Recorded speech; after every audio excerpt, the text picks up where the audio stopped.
stream is up. Oh Excellent. my God. You know what I'm going to do right off the bat here, though? No.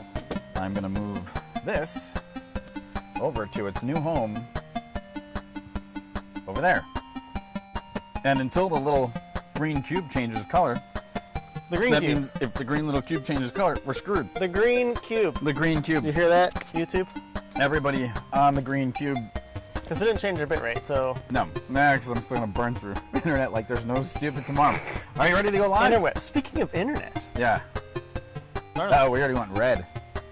No, we're back to orange. This is excellent. Yeah, well, whatever. That doesn't know what it's talking Yeah, I'm about. ready, whenever. Ready? All right, I'm going to go in 10. Is that...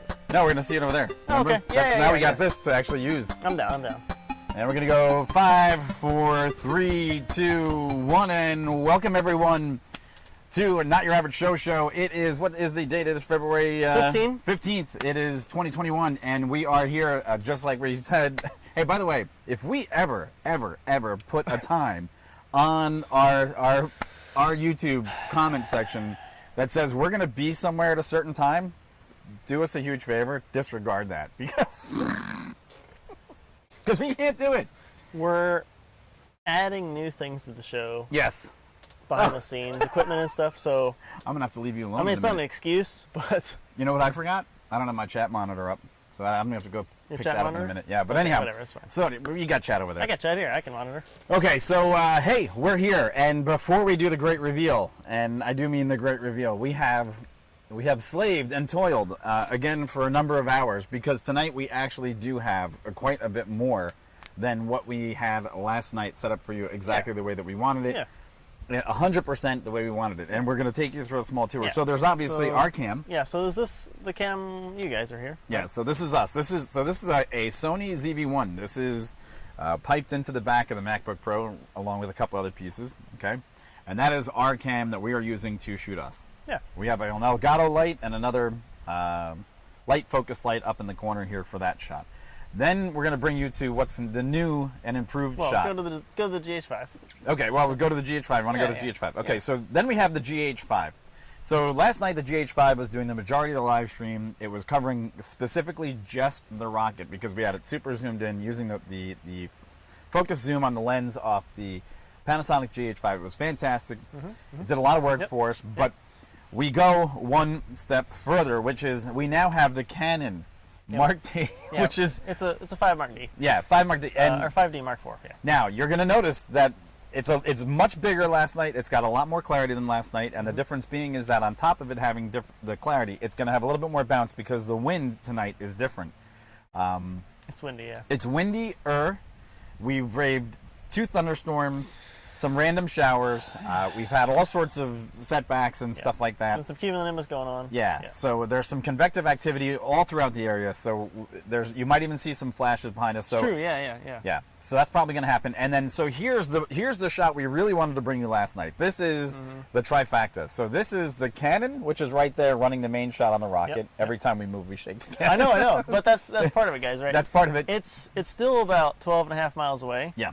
And that's the zoom you get. That's the zoom you get. It's pretty good. It's pretty good, so. Right, and then with the GH5, so you have a trifecta here because you actually have the entire Space Center. You have what is basically between us, the vehicle assembly building, the launch pads, and that is on the inset in the corner over there, and then you have the main screen. And then tonight, on top of all that, what we can also bring you, because we've figured our crap out, and we got a lot more working for you, we can bring you all the other information that we need from our last part, which is going to be screen sharing. So if we want to bring up anything in particular that is going to be helpful, like this other round of thunderstorms that are coming in, sure. Well, we can bring this in, which has got the 3 screens, and it's got, of course, the radar, which may play another factor in tonight's launch. So we've actually tonight, and we've got it all. Yeah, so we have everything covered tonight. We can bring you the full launch as we anticipated. Everything is working, bells and whistles. So yeah, finally. Good evening. We're here. We're up. Hello, Christina Richards. Welcome to the chat. Seems windy. It is a bit windy. It is windy. It was really windy, obviously near CBs and all that earlier. Yeah. And then it actually was completely calm, and now we're getting it again.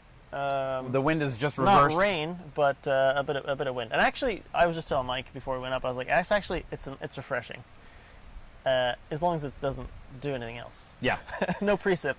Okay, so and just so we're kind of aware, all right? Because I know I'm literally like trying to not even breathe. well, and that's why we have the other the other camera shots, so we can just we can stay in the GH5, so it's literally not as rattly, and we'll just I can turn on the image stabilizer on a big lens.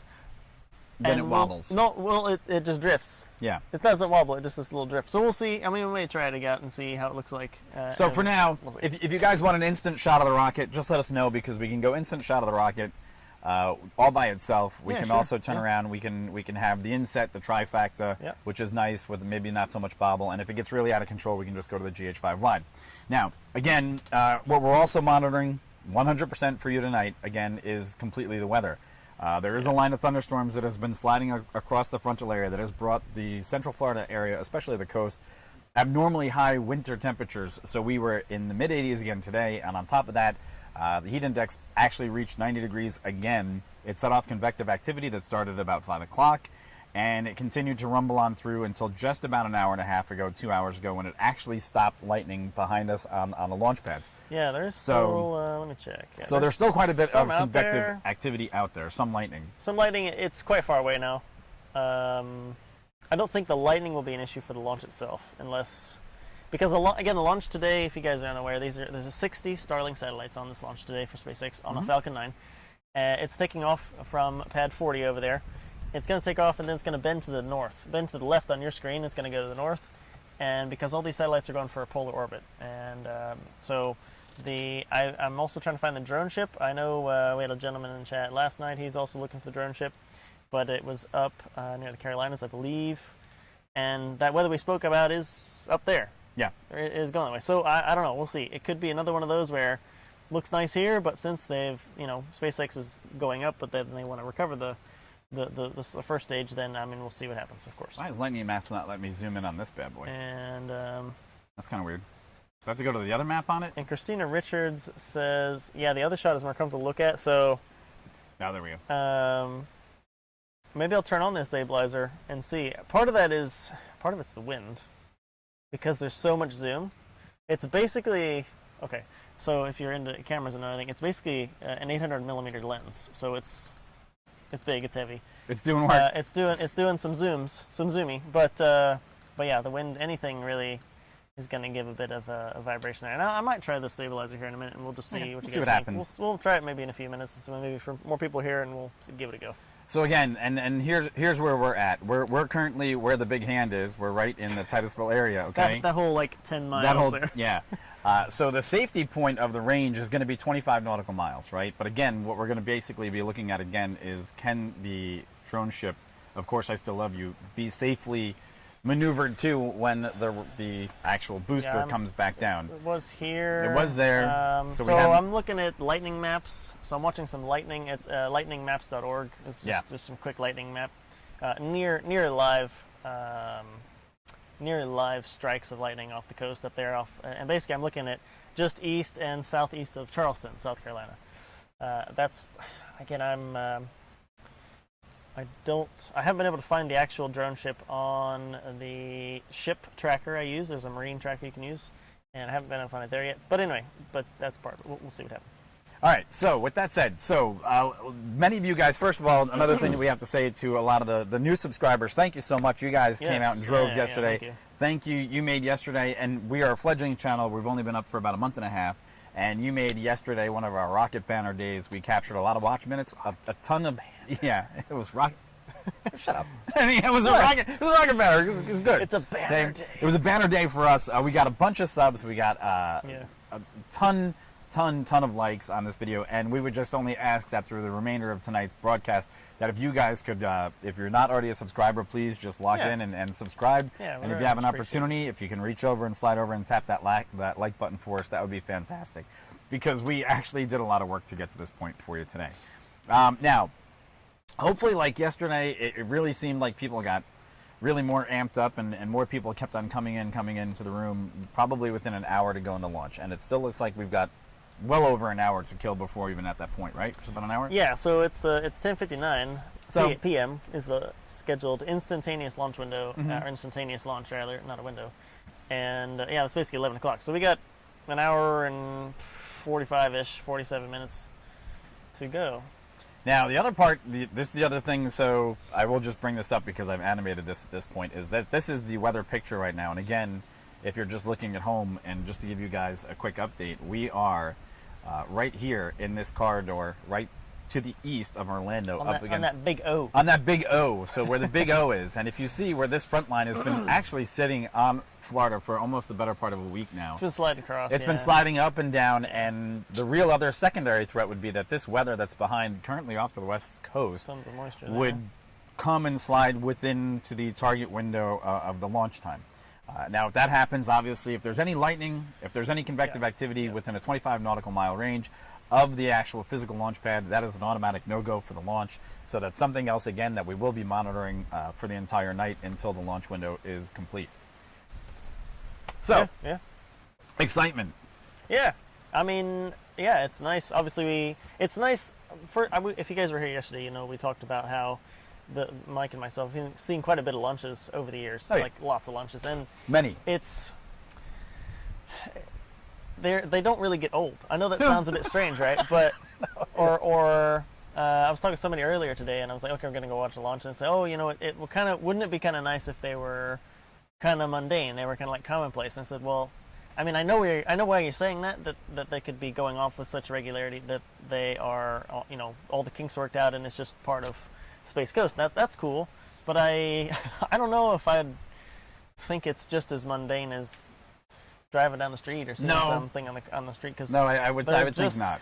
And actually, that's part of why we're here with you guys, right? We like watching launches. Night launches in particular are quite interesting. I really like night launches, and part of the reason we wanted to do this was, again, we're making a channel, but on top of that is part of the channel, right? If you follow the channel already, you know, we do things, and we take you guys along on things and talk about stuff that we already like. Yeah. Because you may not have been exposed to that before. And likewise, since it's a live show and we can take comments too, we'd like to hear from you guys, you know, what you might like too. But that all said, we got some cameras set up, so hopefully you guys can see how cool it is, how much light and how much of an experience it is to be in person, literally like less than 13 miles from the launch. Yeah, that any launch. So. And as you say that, the wind is completely kicked up again. So yeah, and here's another thing. Yeah. Sorry, no, are you done? Yeah. So look, what we're going to bring you is a totally different experience, right? You could watch this launch on any SpaceX Launch stream that they have. The thing is, theirs is up close and, shall we say, personal. And quite honestly, the best way to experience a rocket launch is not up close and personal. Mm-hmm. It's a lot better to be further away to see this thing as it actually illuminates the entire horizon. Yeah. And again, just like last night, there's tons of moisture in the air, so it's going to illuminate almost like a bright, you know, sunrise in the morning. Yeah, it's like a little sun coming up. Yeah. But I mean, not just as bright, obviously, but quite bright. It's pretty bright. It's not the sun. Yeah, it's not the sun. But it's pretty bright, yeah. And then the second thing to look for is as the rocket makes its natural trajectory arch in order to escape the Earth's atmosphere. And what that basically means is that it can't go straight up. It'll never build up enough speed to actually skip it's gonna fall off through. So it actually is going to make this little arc behind us. And as it does that, you're going to see that this thing actually accelerates. Even being 12 miles away, it accelerates way faster than you think. Okay, the whole event to actually get to the point where you comfortably see it, go to the second stage and everything else, you can still see it as a micro dot in the sky here, but you will be able to see a totally different perspective. The other thing is, as conditions change here in our live shot, we are outdoors. The wind will change. Yeah. The weather might change. We might get rain, so we have to be pretty flexible, A, with the amount of equipment that we have here, which is all exposed to the weather. Well, B, mostly, yeah. B, we're exposed to the weather, so if the lightning gets really, really bad, then we have to be very, very careful. Yeah.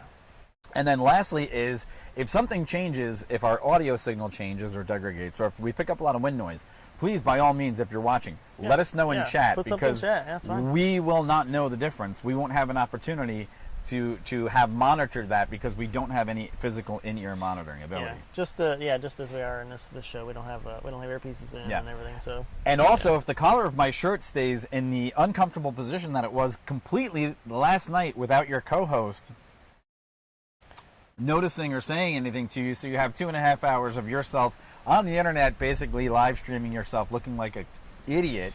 You know, part of that is I didn't even know your collar was messed up until 10 minutes ago when you said, I'm going to give you shit for my collar. Like, did you not even watch the stream? I did. You not watch the stream that we I was looking at it earlier for the framing for the cameras. And you didn't see my collar. Why am I looking at your collar? I'm looking at where we're sitting. Why wouldn't framing. Why wouldn't you look at my collar? Anyhow, so if that happens, by all means, if something else goes wrong, please let us know, so that way we have the opportunity to fix it. Currently, this wind is actually perfect for the sound. It is. It should blow. So yeah, this is a great. Yeah. Go ahead. Yeah, no, go ahead. All right. So when the wind is actually coming in from the ocean, what ends up happening is that sound, which is going to start at the launch pad, 12.5 miles away.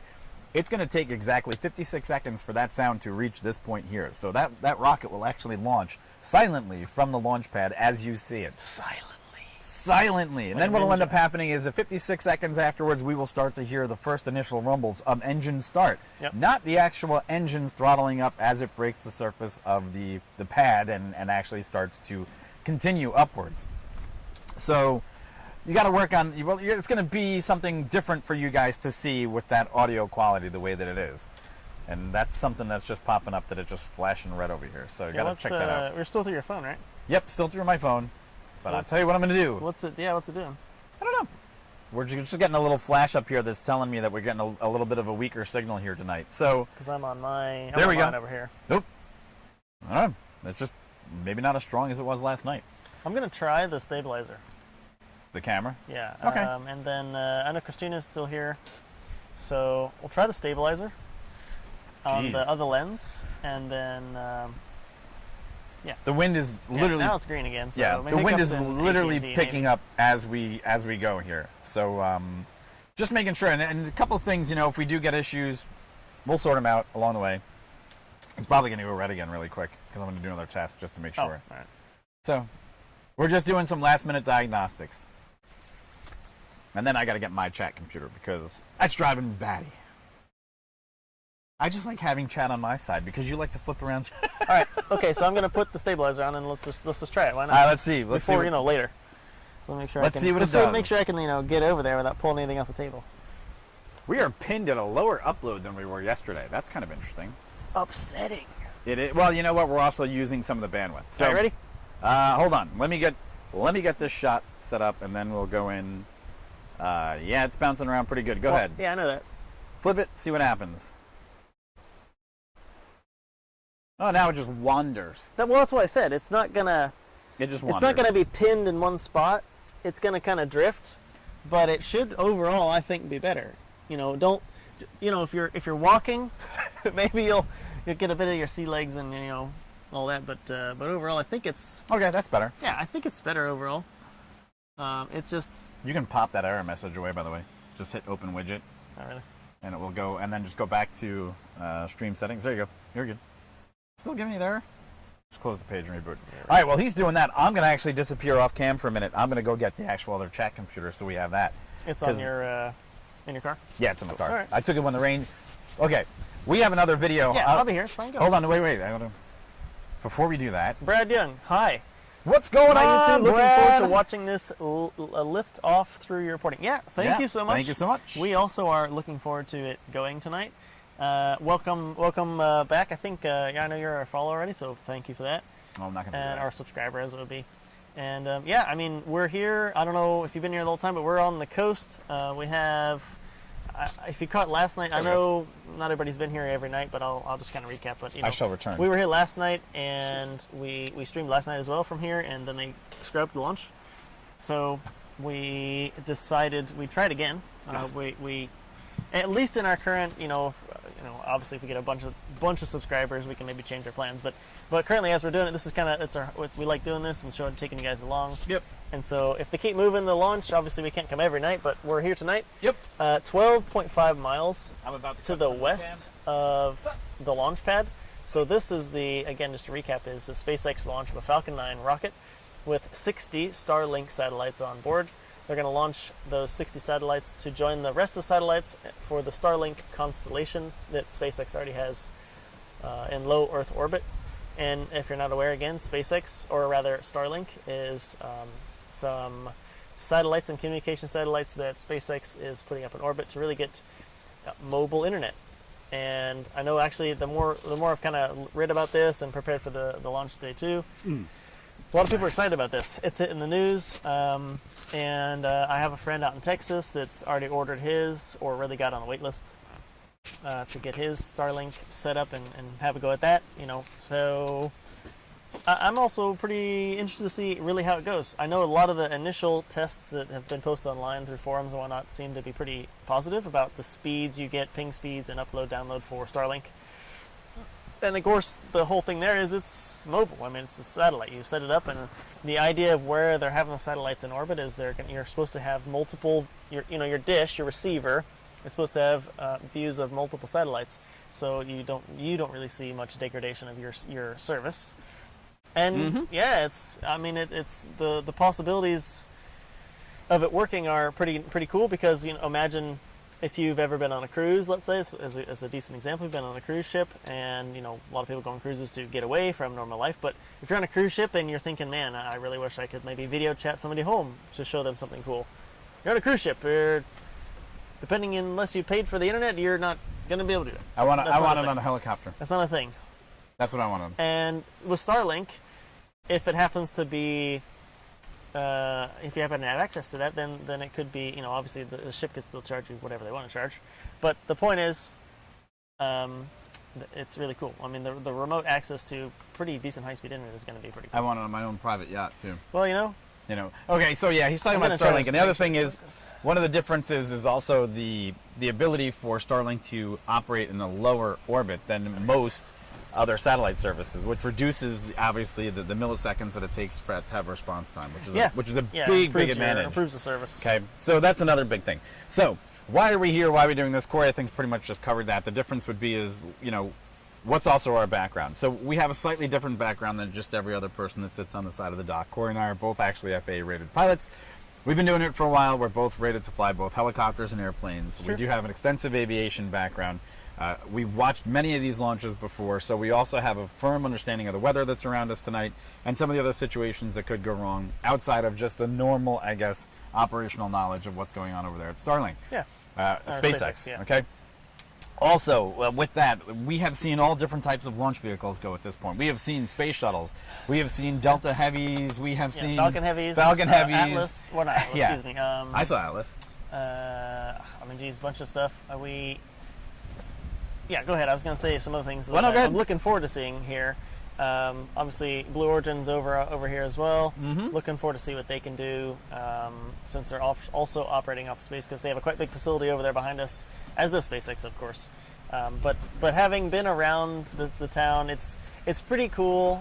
Obviously, if you're interested in space, it's pretty cool anyway to just see the launches. Yeah.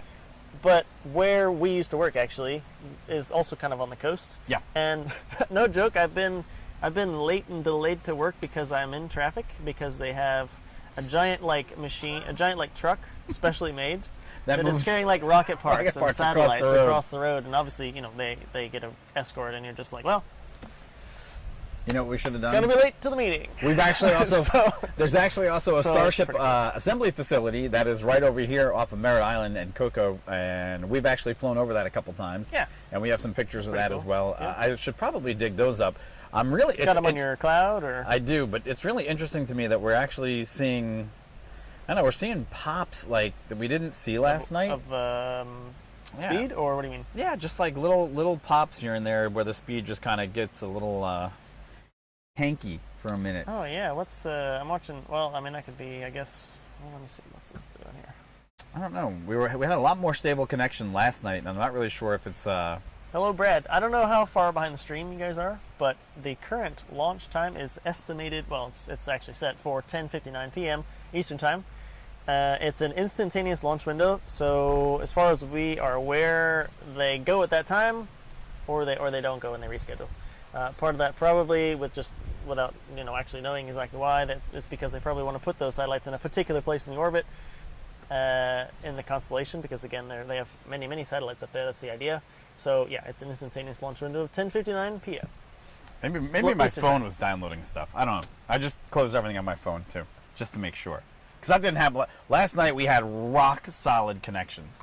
It was completely insane how good the connection was, and our thought was we were actually going to take a chance and move out onto the dock, and that's a little bit even closer. And it's really interesting how weather plays a big role in how we even got set up tonight, because when we were live streaming last night, the wind was nowhere to be found. this place had a ton of bugs all over it, and it was actually rather uncomfortable. And literally 10 minutes after we broke down everything, well, we were in the middle of breaking down, the wind here reversed direction, and we got basically the breeze that we're getting now. Now, this is going to be interesting because should those winds get to be too high, that is something that would scrub a launch. That's true. And and not even here on the surface. Sometimes the upper level winds, as the rocket would obviously ascend, some of the winds up there can be too high, too fast, or even like the shear. Can have too much wind shear at certain altitudes, and then they'll cancel that for cancel for those reasons as well. So I mean, yeah, we'll see. And this time of year, the upper level winds in the jet stream, there's a polar vortex that is basically, it's been over Texas now for a couple of days. It's still down there? It's still down there. Their temperatures are into the 20s, where normally they should be happily almost in the 50s and the 40s this time of year. So that upper level jet stream, though it has spared Florida at this point, Florida hasn't been actually impacted. Our temperatures have been abnormally warm for this time of the year. Average highs running this time of year should be about 73 to 76 degrees. Lows at night should be about 55 degrees, and we've been above average by about 10 degrees for at least the last 5 days. Yeah, I can't recall the day, but I know we tied the record high a few days ago. So I understand a lot of people may be watching that are in colder areas. Sorry, stay warm. Not really sorry. I mean, I'm sorry. I mean, not to be cold, but yeah, I mean, we're a bit warm here. So as we're sitting here in polos and shorts on the coast with a light breeze, we have a lot of bugs. We have bugs. We have bug spray though. But we're pretty much wearing a. If Cutter wants to become a sponsor, by all means. Wearing a not so thin layer of bug repellent. Sure. But hey, that's part of it. That's part of it. All right. So I think what was happening is my phone was on a constant reload of the radar. It was binging something, and it was constantly coming down. And now suddenly, since I've gone in and I've corrected that, it seems like things are phone, chill. much better. Much better. Easy on the data, phone. Easy on the data. Mean, technically not. We're really chomping the data anyway. Well, last night we dragged in like 7 gigs of mobile data. Mobile data. Speaking of SpaceX, Yay. Starlink. Hey, Starlink. Is anybody at Send us a Starlink Starlink. actually watching? Because we will happily. I'm not even joking about this as I say it. As I'm thinking about it, saying it. If we get access to a Starlink setup, I will legit set this up and broadcast launches. Oh yeah. Using that system. Why would we not? So, that just literally thought of that just now, and hey, there you go. So. Yeah. No, I thought of that last night. Well, you know what? These people don't know that. Yeah. Thanks. They might not. Thanks for stealing my thunder. Anybody at Starlink? Anybody at Starlink? Yeah. Would happily. Happily do that. Why not? This is ridiculous. All right, we'll just close that anyhow. I was going to give you another radar weather update, but unfortunately, the radar weather on this one site has just decided to make it say massively huge. It is frozen, apparently. Radar. We'll just go with United States weather from AccuWeather Radar. Here we go. See if it's going to find our location. Oh, it has not found our location, Corey. Some light lightning or some lightning strikes. Looks like east of Jacksonville currently. They look like they're 25 miles or so off the coast. Just kind of parallel on the coast, up the coast, up to the north currently, or at least down in the Florida area. They're we had somebody in chat last night from Raleigh. It was Larry, wasn't it? Jim. I think Jim was in chat. Larry, Jim. And I think there's some lightning and some stuff going up there with them today. But anyway, yeah, and if you're just joining us too, that's actually part of our concern for today's launch is is the where the hand is you're showing them yeah. But that's the concern there is similar to what our concern was yesterday. Is the weather here actually cleared up enough that without us being in the control center, of course, it looks like it could be good to go. But again, they want to land. They want to capture this first stage as it's. I mean, that's what SpaceX is doing, and this is the 5th time this is flown, so they want to capture it again. And the drone ship, as these satellites are being launched to polar orbit to the north, it's going to take off and go left in your screen. The drone ship is up somewhere north east coast, not north, but I mean Savannah area, somewhere off there, and it's looking less good there. Yeah, less good by the minute. Less favorable. So in case you guys just tuned in, so basically, yeah. I'm Mike, this is Corey. Yeah. We are here, we are covering Starlink 19, SpaceX's launch right here Yeah. off the coast of Titusville, Florida. Yeah, we're The here. Indian River is about 20 feet behind us. You might actually be able to hear the waves lapping up against the Possibly, shore. yeah. What we have also done is we've set up not one, not two, but 3 cameras, and we have full radar capability. Mm-hmm. We're sitting here monitoring the launch, and what we have for you is our main display camera right now is the Canon that is taking the center stage. That is not digitally enhanced. That is the actual optical. It's looking good. It's cool. moving around a little bit, but it's looking good. That is the actual shot that you can see live from our camera that is focused 12.5 miles away Yep. on the launch pad. I think what's this 39? This is pad 40. Pad 40. This is So pad this is 40. pad 40. Yeah.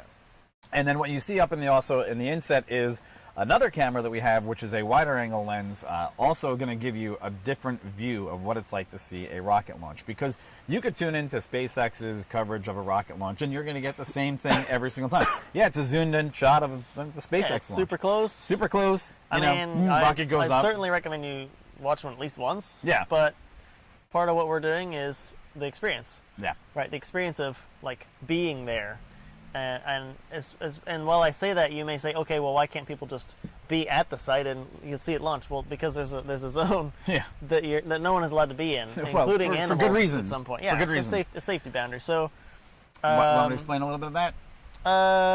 yeah. So I mean, as rocket launches go, there's a lot of chemical energy. At least in these rockets, they're chemical propellants. What? A little bit. Yeah, exactly. Yeah, quite a bit of chemical propellant, right? Lot bit. And not that anyone is expecting or hoping. Well, maybe some people might be because whatever. But Yeah. But SpaceX has obviously done tons of tests, and obviously they're trying to get their either their customers or in this case Starlink, their own companies, sister company, I guess. Satellites I up wonder in how orbit. they pay for that, but So anyhow. yeah, we had that question earlier. I wonder what they're Who's paying? How does that happen? invoicing department. Just the- Fuel for Falcon 9, zero Starlink balance. 19. Yeah, okay. Just we're make good. that zero and Yeah. then Fair to invoice it over. But anyway, the point being is that there is an area over there where no people are allowed to be in with a certain radius or how close to the pad for safety reasons. And I know back in the day, even like with the space shuttle, they had people that would try to get even animals out of that area because But now they do it sonically. and ironically you say sonically because it's sound, but that's Yeah. part of the problem is the energy waves, the shock waves that you get from some of those rockets, if you're close enough, can literally like liquefy the insides of Within a mile. animals and stuff. So Yes. that's why you might not see some of those cameras you see, some of these amazing cameras you might see of older launches, even like, let's say, like the Saturn rockets going to the moon, where they literally have like cameras, they had a bunch of cameras, but cameras like on the pad, super slow-mo, you can see it lifting off, and it's just amazing to watch all the fuel or the spent fuel come out the bottom of those nozzles. Oh, yeah.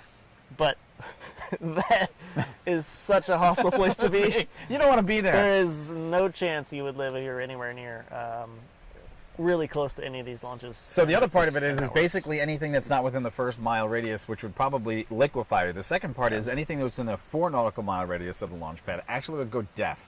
So a Yeah, lot of the creatures, the animals there, that is a natural preserve that surrounds What's the entire area. decibels? Like It's- a mile, like 160 decibels? Or I think it's like 160 decibels something? because Super what they loud. try to do is before launch they set up these sonic ring pulses. From what I understand, so people that work out there they start with these concentric rings from the inside of the launch area to the outside of the launch area, and basically it tries to repel the animals to say, hey, danger, danger, danger, get away from here, so they can clear as many animals away from the pads as possible.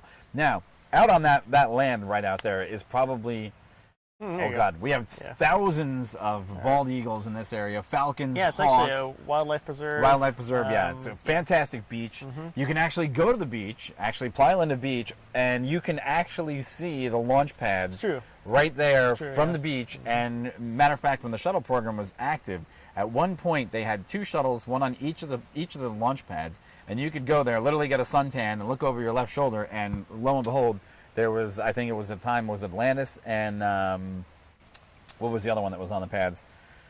It was Atlantis and one of the other ones. There was 2 in yeah. So, and they were sitting there side by side. It was almost reminiscent of the remember what it movie Deep in, was it Deep Impact? No, Armageddon. And they had the Armageddon, two where, shows. yeah, they had the, whatever. And yeah. we went inverted. Yeah. Bert. And That was Top inverted. Gun. That was Top That's- Gun. that's- yeah, Completely yeah. different. Yep, yep. So anyhow, so that's what we're doing here. So and that sound, now that the wind is blowing in from our backs, that should be fantastic. So what are they saying now? A little bit of things for you if you're interested in, as we talk about the sound over there on the pads. So just some things randomly. A normal conversation registers about 65 decibels. Decibels just a unit of how loud things are. Sounds at 90 to 95 decibels are where humans start to experience hearing loss from sustained exposure. Which my watch tells me all the time in the shower. We will start to shower. Okay. Yeah. Okay. Well, all right. Yeah. Slider, shower and a pressure washer in your guy. So Funny guy. humans start to experience pain at 125. So literally like physical pain from the sound of that, the volume of that sound. 140 decibels and up can quickly cause irreversible damage, like just a single exposure. And then one of the loudest sounds ever recorded was NASA's Saturn V rocket, registered at how many? What do you think? 195 dBs. 204. 204. I was close. Do I win anything? Nope. No. I got a handshake. Yay! Yeah, clap. Yeah, there Go me. Hand clapping. But there you go. Yeah. So being 12.5 miles away is actually pretty close, relatively speaking, right? So there you go. We're happily pretty close, and we want to bring you guys along. That's the whole spiel. So I'm monitoring our live stream, and I'm seeing that YouTube. Green's still there. It's green, but it dropped to red for a minute, and then it goes back to green. So if you guys are seeing any, I'm sorry, because last night, again, like we said, this was a rock solid stream. We didn't have any issues whatsoever. And I'm almost half tempted to do something which will kill the stream momentarily, but it should bring it back 100%, which is put it into a different dock. Oh, the dongle. What was it on yesterday? It was good. It wasn't going through that thing, was it? No, it was going through that dock, which obviously. So the other problem was yesterday we had a problem with some of our cameras wouldn't work because apparently one of the dock stations that we brought with us was just not happy with life, and it was really, really suffering with multiple streams from multiple cameras. So we used the Elgato cam links because they enable us to take 4K feeds and dump them into the main feed going out to you guys. Okay. And by doing such, that's a lot of data to be bit streaming even into the brains of a computer. So this is a MacBook Pro. It's an i9. It's a monster. It's rigged for the job, but you have to select what inputs you're using at a certain time in order to make sure that you're not flooding the buses on the main board of the computer. And I can only imagine that at some points that's something that happens. Cutter, so what happened? Is the launch still a go? As we know of right now, the launch is still a go. Oh, yeah, exactly, yeah. Yeah, there's nothing... Yeah. Yep. Nothing has happened that's wrong, or bad or negative. What we are monitoring, though, is we are monitoring 100% the weather that is both the recovery site and the weather in the area. So just before we went live, there was numerous thunderstorms behind us. We just had the live radar view up, and the recovery site right now, where the drone ship, Of Course I Still Love You, would be picking us up, would have some pretty significant impacts right now, possibly on recovering the booster. Of course, Cutter, no problem. Glad we could help you out. I mean, you can stick around and watch it here if you want. Yeah, we would be happy to show you that we got multiple cameras. If you're just joining us, we have multiple cameras set up. We're about 12.5 miles away from the launch. Yep, just to the west, and we're here. Looking forward to it as well. It stands to be restated that this is our equipment. This is not anybody else's equipment. This is not just a cut, copy, and paste of SpaceX feed. This is our own physical equipment here. We are covering this with our own cameras, with our own stream. We are not affiliated with SpaceX any way, shape, or form, although we'd like to, because I tweeted to Elon, could we use your stuff? But of course, yeah. The difference being is that, no, we're just going this one completely on our own to give you a completely different experience from a launch, because after all, it is taking place literally in our backyards. Yeah, I mean, it's kind of as we mentioned as well, we like to watch these anyway in person if possible, because they are really cool and we're relatively local. And we had the thought, hey, I mean, we're starting a channel anyway, we could bring you guys along. And along you have come for the ride. Mm-hmm. So what we are now currently, what are we, T-minus 1 hour, 15 minutes? What did I say, 59? 1 hour, 18. Yeah, exactly. 1 hour, 18 minutes left to go. And we'll continue to monitor. So yesterday we figured out, so Corey, what he does on the other side over there is, you might see him poking away at his computer. I might be poking away here every once in a while. What I'm doing is I'm setting up different shots, and Corey is actually monitoring SpaceX's Twitter feed to make sure that if anything should pop up, they immediately announce it there. Yeah. So that's weather, a nice thing for us. SpaceX feed, anywhere I can get those. Any information we might want to look up that we're talking about, yeah, I'm kind of doing that stuff. And remember, even if you just poke in for a minute, this is just not the only thing we do. The Not Your Average Show is a little different than every other show kind of on YouTube right now, because we don't just do space launches. We talk about renewable energies. We talk about air taxi service. We talk about aviation. Big too, yeah. We talk about cars. We talk about a whole host of different things, especially if it's an emerging technology or new to aviation. We're excited about it, and we're going to talk about it, so we'll talk about it with you guys. Talk about it with you guys because we're also rated pilots. We've been in aviation for about 25 years combined. Oh, actually, 25 years combined experience. Okay. Yeah. Both flying airplanes and helicopters. So we know what we're talking about. We're not just we're not going to randomly spout out garbage. Put it that way. Exactly, yeah. And we have an episode that I really want to do, and I actually want to take and do the all the BS that you see in movies that depict helicopters, which would be funny. So Cutter says, "Will do, thanks," and then he says, "I'm from Cape Breton, Nova Scotia. Did you guys hear about the Maritime Space Launch Agency they have set up for here the next couple of years?" No, but I'm going to find out. It would make sense that it would be in that location. Let's find out. And I'm going to tell you why, because any departure that they like to have it depart eastbound, and they like to depart over water and not over populated lands. I can't spell, but I can't spell either. So what was it exactly? That was the best thing about flying helicopters and airplanes. You didn't have to spell. Nobody ever said in the radio, could you spell the airport? Actually, they actually have. They said, could you spell that? And, could you say it? And you're like, phonetically type it out. And you're like, shit, I'm going to spell it. What's that? You have to put in your scratch pad. Yeah, proceed direct to whatever, right? Some waypoint, and then pick up the approach, and you're like, oh shit, what did he say? Can you say that? Say again. Spell it out, please. I'm sorry. Also, guys, we do Twitch. We stream. We actually are gamers, and I stream sometimes when I'm out there making fun of Microsoft Flight Simulator lately. That's one of my favorite things to do.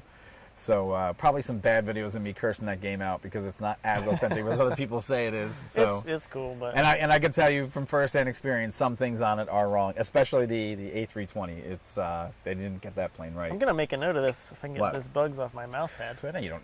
And it's a feature. It's not a bug. It's a feature. Bugs in your mouse is a feature of the new Mac. Just so you guys know. By the way, only if you use it outside. The other thing we got to talk about is recently in the past couple of live streams, we've been talking about how Apple's been trying to find a suitor for their Apple car, and they've been getting shot down left and right. But apparently Microsoft just barged right in, and now they got an agreement for autonomous driving cars with VW in place. But I thought somebody just said, oh, they heard like what so and so had an agreement, and then they reached out to that person. They're like, oh no, we don't. No, we don't. Well, so the first thing was that Apple was supposedly going to have an agreement with Kia. And then the very next day, Kia came back and said, we're not talking to Apple. I mean, it might have been, but yeah. We don't know what they were talking about. But Cutter, thanks so much for that. I'm literally going to start checking this out, and that's cool. Yeah, that's cool. So just when I think it's like safe to let's say the stream has gotten better, I look over and I'm like, ooh, it's gotten a little crunchy. That's interesting. Crunchy roll. Yeah, man, crunchy. So now the next question. Nova Scotia. Yeah. So here's Canso. Where? He's got both there, Carso and Canso. Canso. What will be very, very interesting to me is if this doesn't go, if we try to make another go of it, because this could really be the scenario. Yeah. He could try to do it. If this rocket doesn't go, there is another Starlink that is supposed to be going up, another Falcon 9. Yep. And literally, it was supposed to be going up 2 hours after this one. Okay, yeah. So just to recap, right? Mm-hmm. Tonight's launch is SpaceX Starlink mission 19. Mm-hmm. There's also another Falcon 9 going off of the pad 39A, which is a little bit to the left. Yeah, that's actually it's dark out there, but to the left. Here. It's kind of about where he's pointing, right on my shoulder. Yeah, right here. And that's also got another batch of 60 Starlink satellites, but that's Starlink mission 17. That's set to go off 12:55 a.m. Eastern Time on Wednesday. Which is early. So the question was last night, as well as I think somebody in the news also said it. If things get delayed or whatever, then they might have literally 2 SpaceX launches within like 2 hours of each other. Yes, which would be cool. Which would be super cool. I know. We'd have to order pizza. Actually, seen a story about that where they interviewed the guy, the commander, I think, of the Space Launch Complex out there. The military commander, where they manage all the security for all the launches and the maritime security and all the airspace. And they were talking about the difficulties of making that actually happen. And part of what might happen sometimes is they can't support that many launches in such a short window, depending on where they're going. But that would be cool, right? That would be cool. We could just order a pizza. Obviously, we'd love a launch tonight, but it'd be cool to have 2 launches. If you know, it'd be close interesting. by, Would be interesting is if. But look, again, it's tough for us to come out here and set up this equipment all the time. Secondly, with the weather, the way that's situated, if this one doesn't go, but then the other one did, because what happens on occasion is they'll leapfrog a launch window.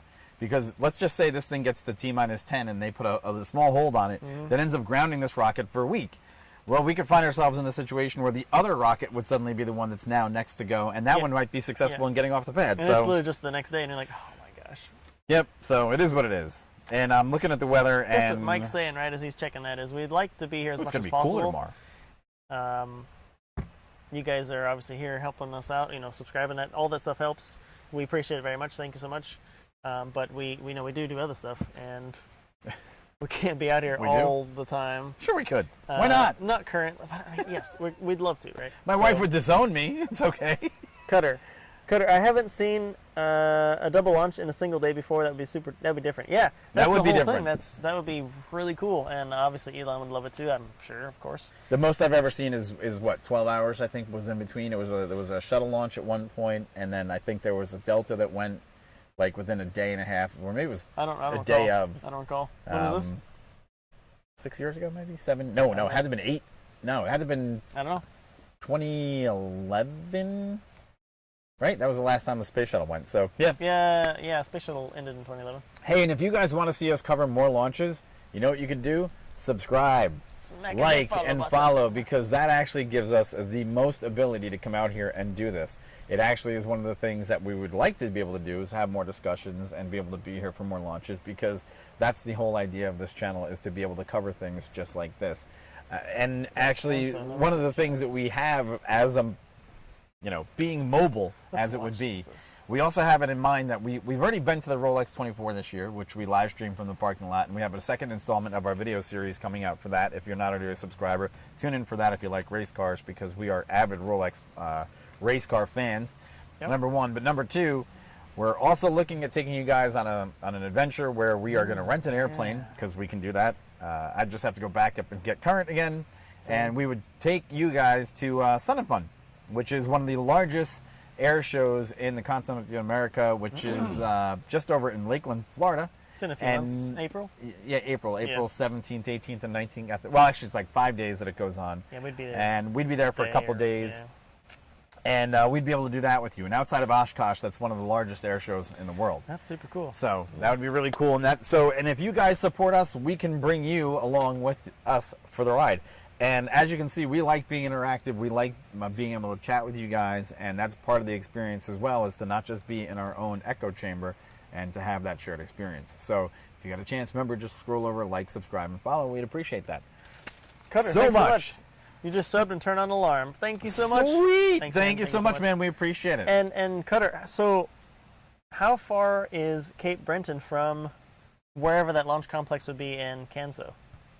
Don't know. I mean, do you know? No, I'm asking him. I see map? Cape Breton Island, and then this launch complex is down here, right? I just don't know, like, relative, like, how far is that to get there, right? Don't know. You're asking the wrong fella. That's super cool, though. I'm kind of. I don't know. Kind of asking Cutter there. I wouldn't know. Anyway. Anywho. So we got about what? Another hour and 10 minutes of us just joshing around here. An hour and pretty much 10 exactly. Hour and 10.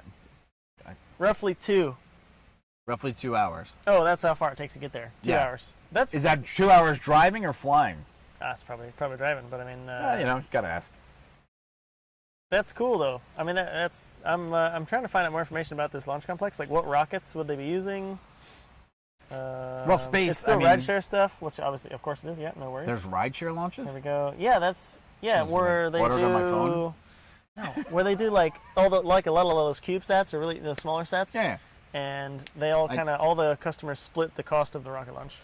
You're joking? Yeah, I was joking. Well, there you go. I was thinking like it's just Uber. It's like in Terry's. Because look, if I could go to space. Vega. Oh, and if you guys haven't, also check our video on Inspiration 4, which is the actual ability for you to join in for $10 and be put in a raffle to go into space on a Falcon 9. Oh, jeez, yeah. We did a video. Couple we weeks did a ago. chat about that After the Super Bowl. It was the Monday after Super Bowl. Again, just to reiterate what he's talking about. He's talking about Inspiration 4. There's a project called Inspiration 4, and it's an entrepreneur who's basically bought a full launch of a full mission, really, a launch this year sometime for a SpaceX Falcon 9, with Crew Dragon on top, to go up to orbit, and they're going to be a crewed launch of 4 people. And basically 2 of them, one of them's going to be the entrepreneur, and then I can't remember what the second spot is, but then the other 2 are going to be the third one is selected, but the fourth one is a raffle, basically. Raffle! And you guys Yahtzee. can literally donate to St. Jude Children's Hospital on the Inspiration 4 website. We're not affiliated at all. I'm just kind of spouting out because it's a cool opportunity. I mean, super cool opportunity. And it's you pay as little as $10 to get tickets, and you're entered in this raffle. And then if you win, you're gonna get training from SpaceX and NASA, and like boom, you're an astronaut. You're gonna go to space on a Crew Dragon. Here you go. Cutter just said he has seen a cool. SpaceX Falcon fly over Cape Breton before during a night launch, and it was quite a way, but it was also a good seen a little. Okay, so that is cool because it's going to go that way. It is going to go that way. So here's why we're here. So if you just tuned in, this is exactly the reason why we are here, is because if you've seen it, you know it's just a little glow in the dot, and it's just like shooting across the sky. That took off a few minutes ago. That is super cool. That is super cool, right? So what it is basically, if you just tuned in, what you see behind us, so actually what you can't see is because it's in the dark of night, but there's a Falcon 9, which is going to be labeled Starlink 19, that sits on the launch pads right over here, across the Indian River, and we have cameras obviously looking at it from 12.5 miles away, as well as a wide-angle camera to cover a little bit more of the launch experience, so you can actually see what it's like to see a live rocket launch without actually having to attend a live rocket launch, okay? Look, even if you came here, unless you were a special VIP or something like that, the closest you can get is on the vehicle assembly building, or near the vehicle assembly building, okay, that is pictured in the picture below us, all right? So basically, in that frame, as you see, there's a distance even between where the vehicle assembly building is the rocket, and I think it's about 7.5 miles. You actually can't get within... Oh, the VIP? Yeah. I think the closest human beings are even allowed, even from the company themselves, I think is 6 miles.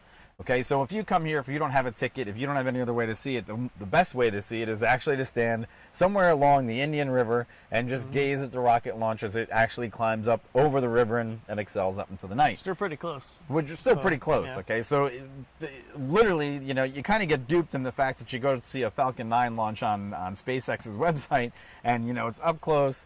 Yeah, you get this rocket and you get the sounds, but look, that sound is completely different than anything even their microphones can pick up, because it actually makes a really hard crackling sound. But by the time those sound waves transmit, which it takes 56 seconds from that launch pad to reach here, it's actually a low rumble, almost sounds like a constant thunder.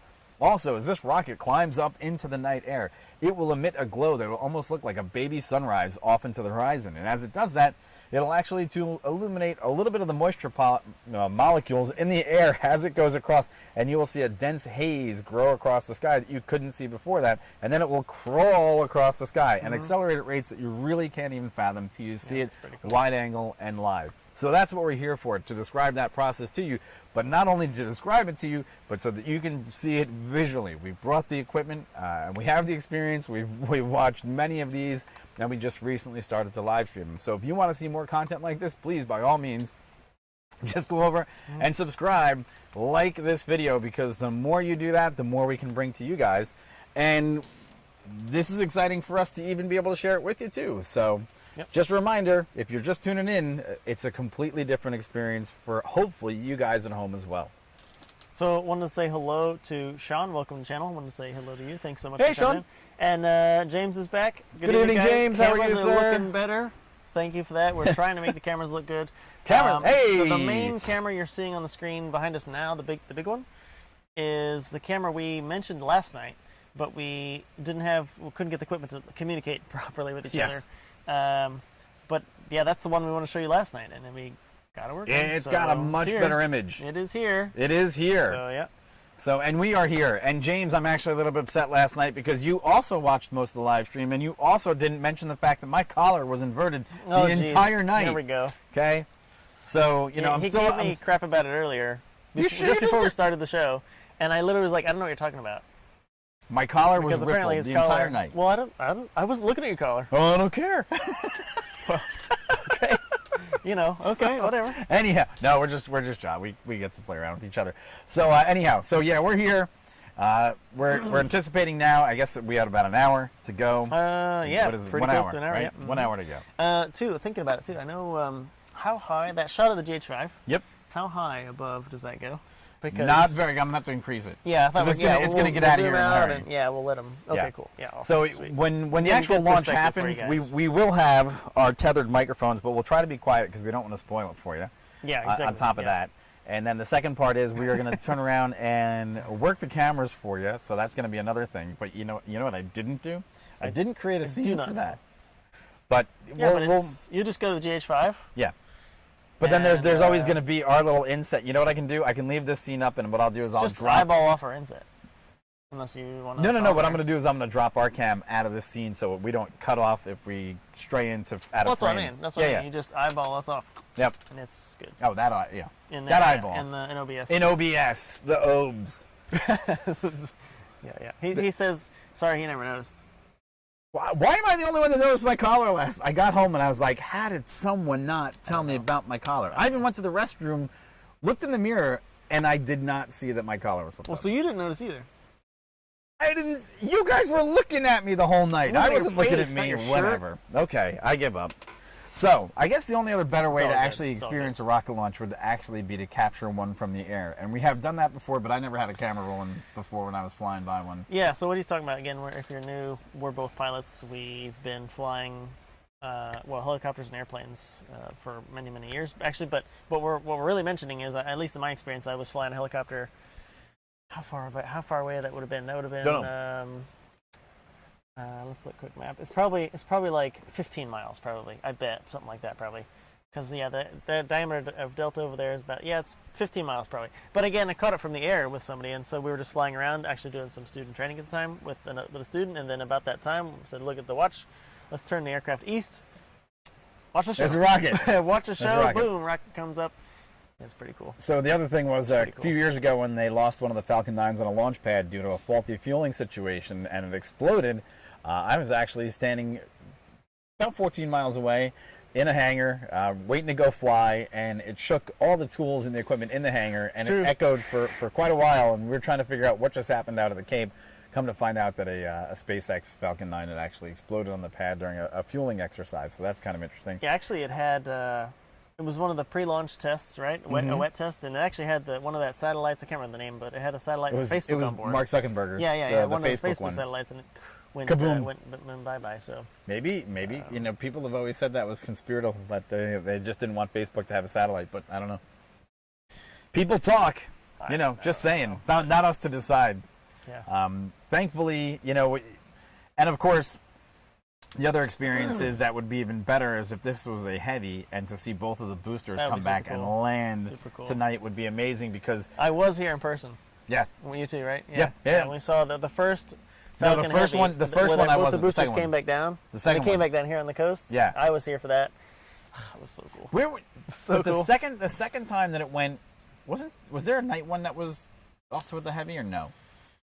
I remember we saw one booster come down here and we were like, oh, where's the sonic boom? And then it came like 30 seconds later when we didn't expect it because the way the wind was blowing. I It was don't like, remember. what? If there was a heavy launch at night, I don't recall.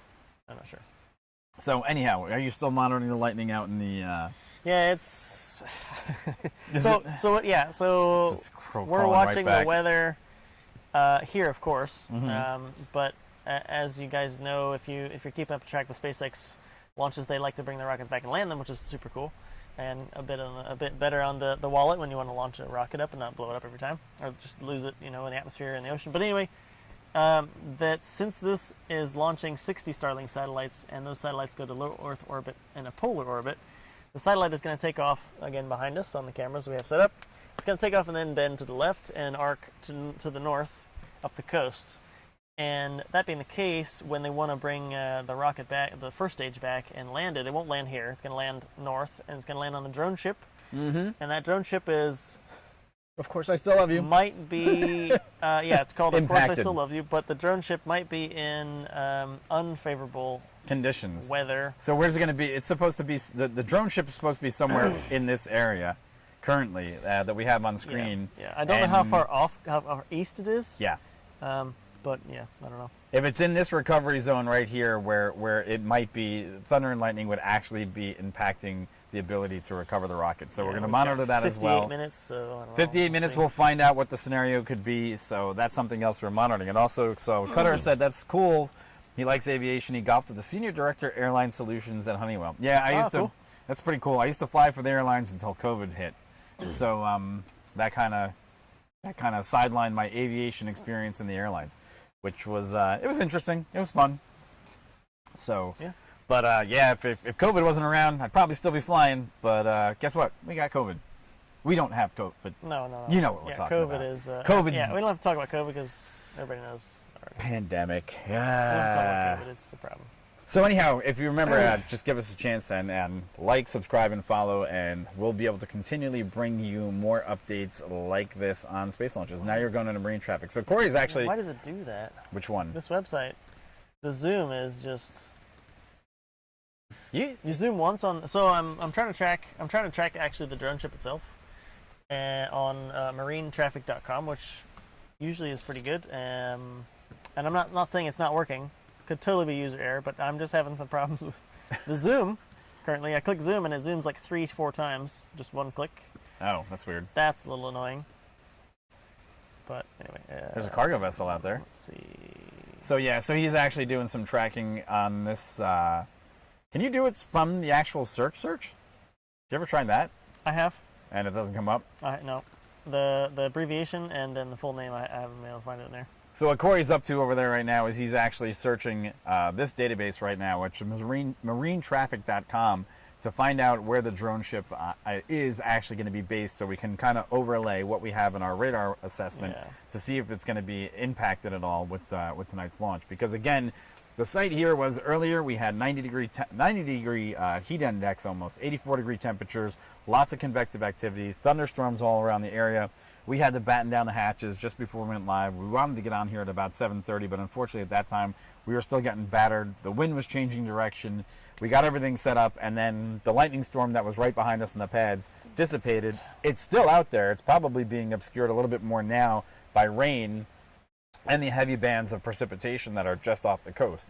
However, right now there's nothing in the vicinity of this particular launch window that would affect the launch here from the pad. It would be the recovery site that would probably be more impacted, just as we saw last night. So we're still going to take a look at that for you guys and hopefully get you a couple more updates in the not too distant future. But as it stands right now, everything that we hear from SpaceX is still a go for launch, which is still exciting. That's what I thought, actually. What? The further offshore they get, the only way to currently track vessels that are far enough away from the shoreline is satellite, and I don't have that. To track vessels? I don't have that subscription. There you go.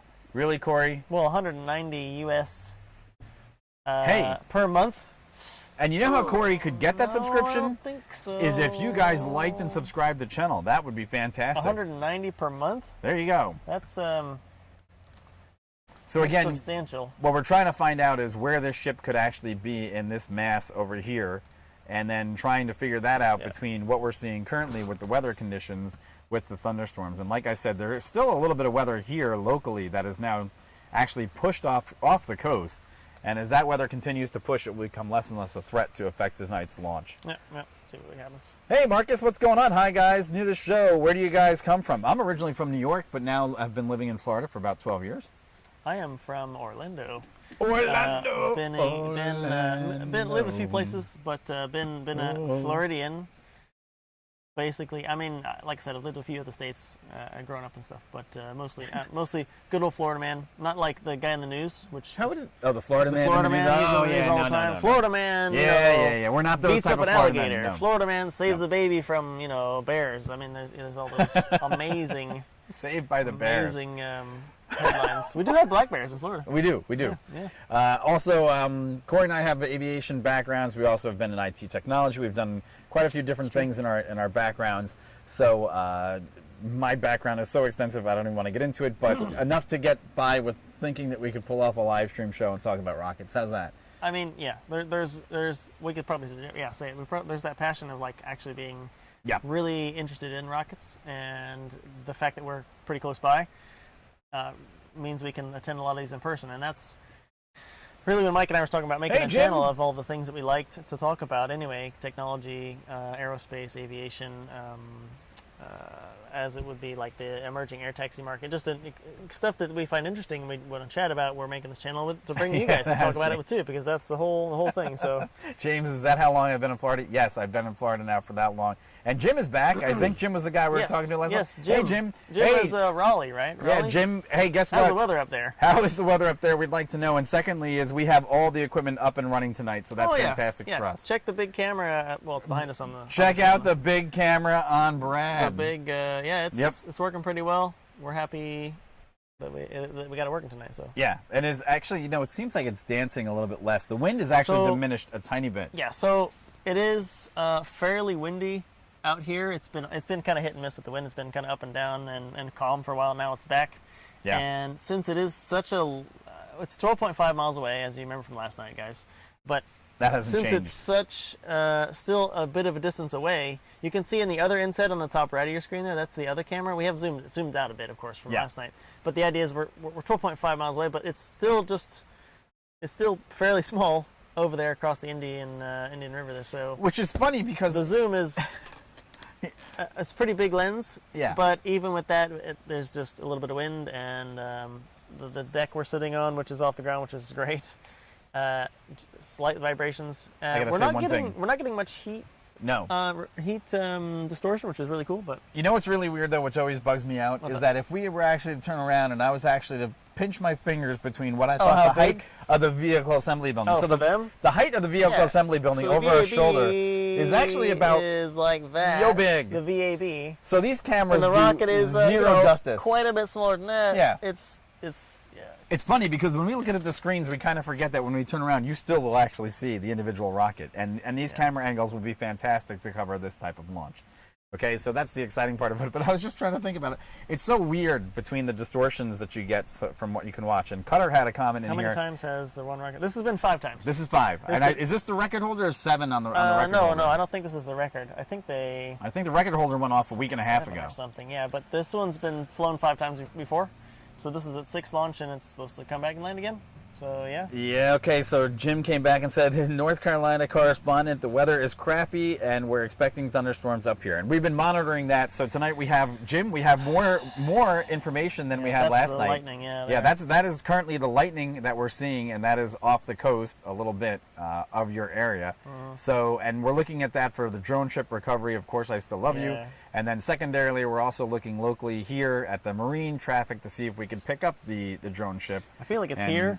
Out there somewhere? I feel like it's there. Okay. Because there's usually 2 vessels, as far as I kind of remember. There's usually one, the drone, and then the other vessel. The other one. The relay, to secure for the workers actually secure the legs and everything for bringing it back. But yeah.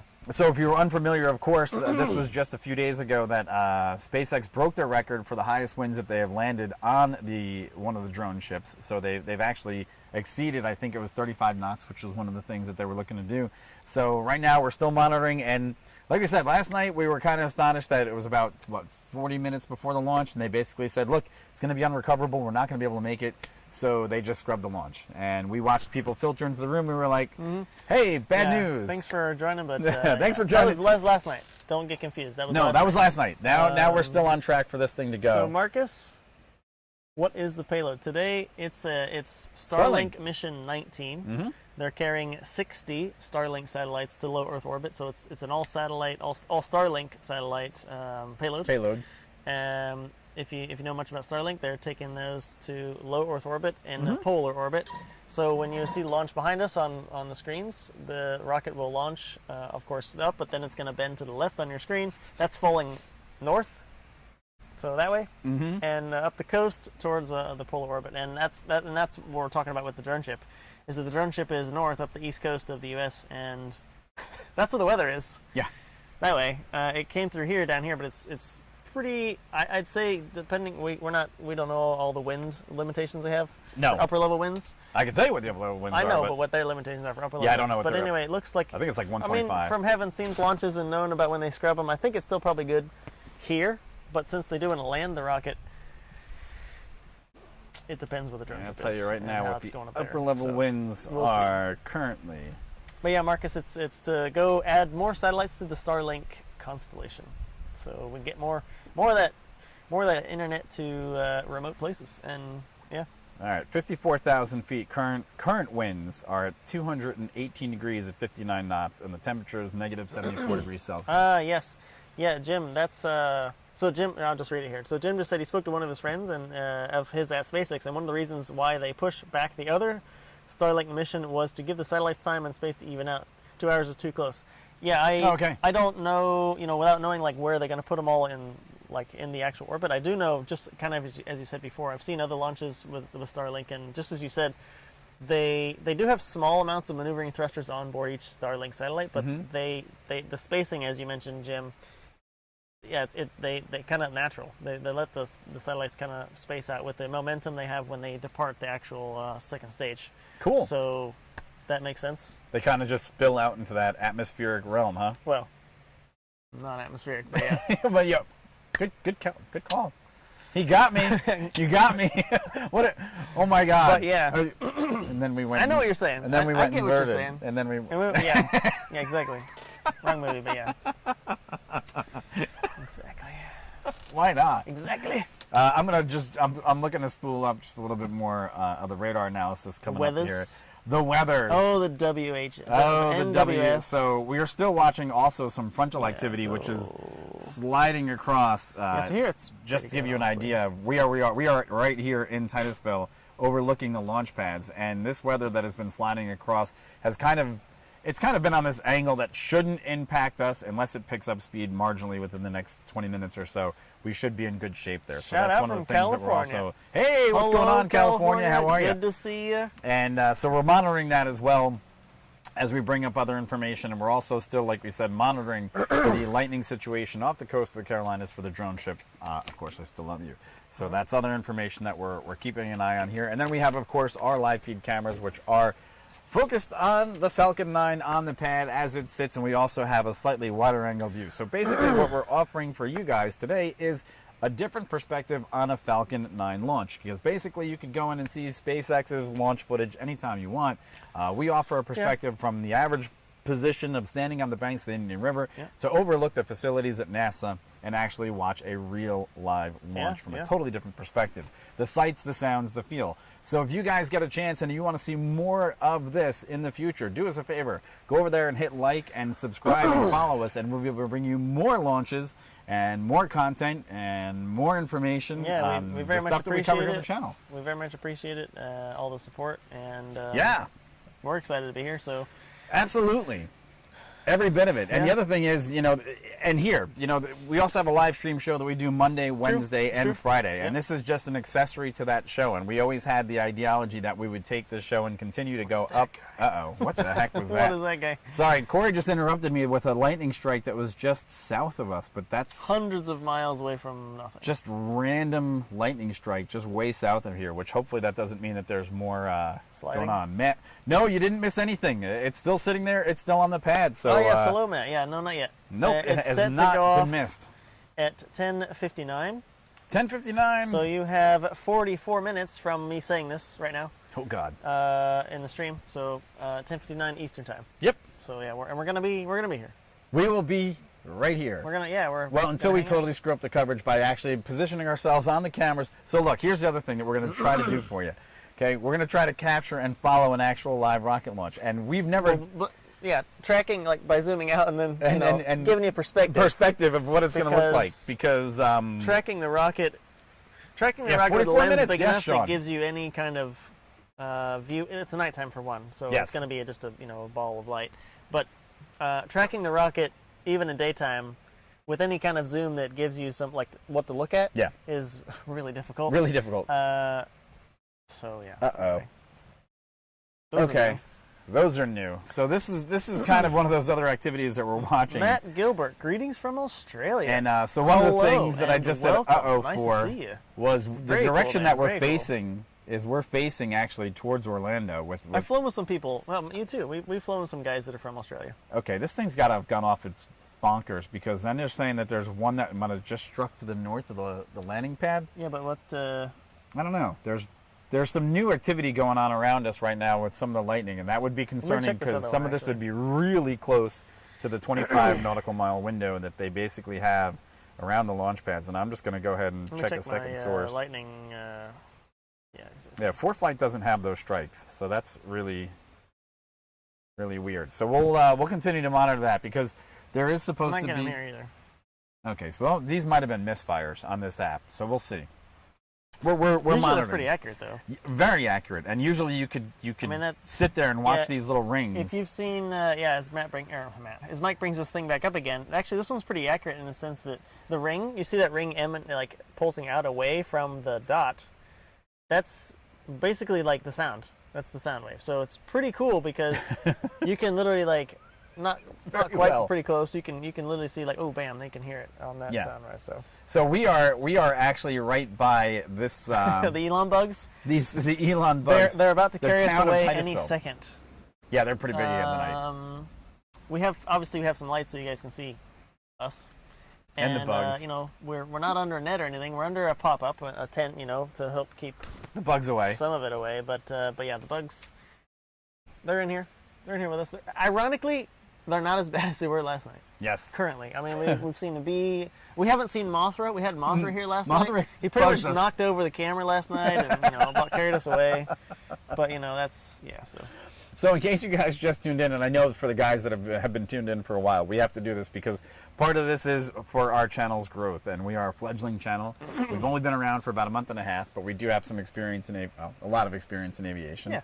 And we're here covering a live stream launch of Starlink. Now, Starlink 19, which is a Falcon X rocket, which sits on the pad behind us.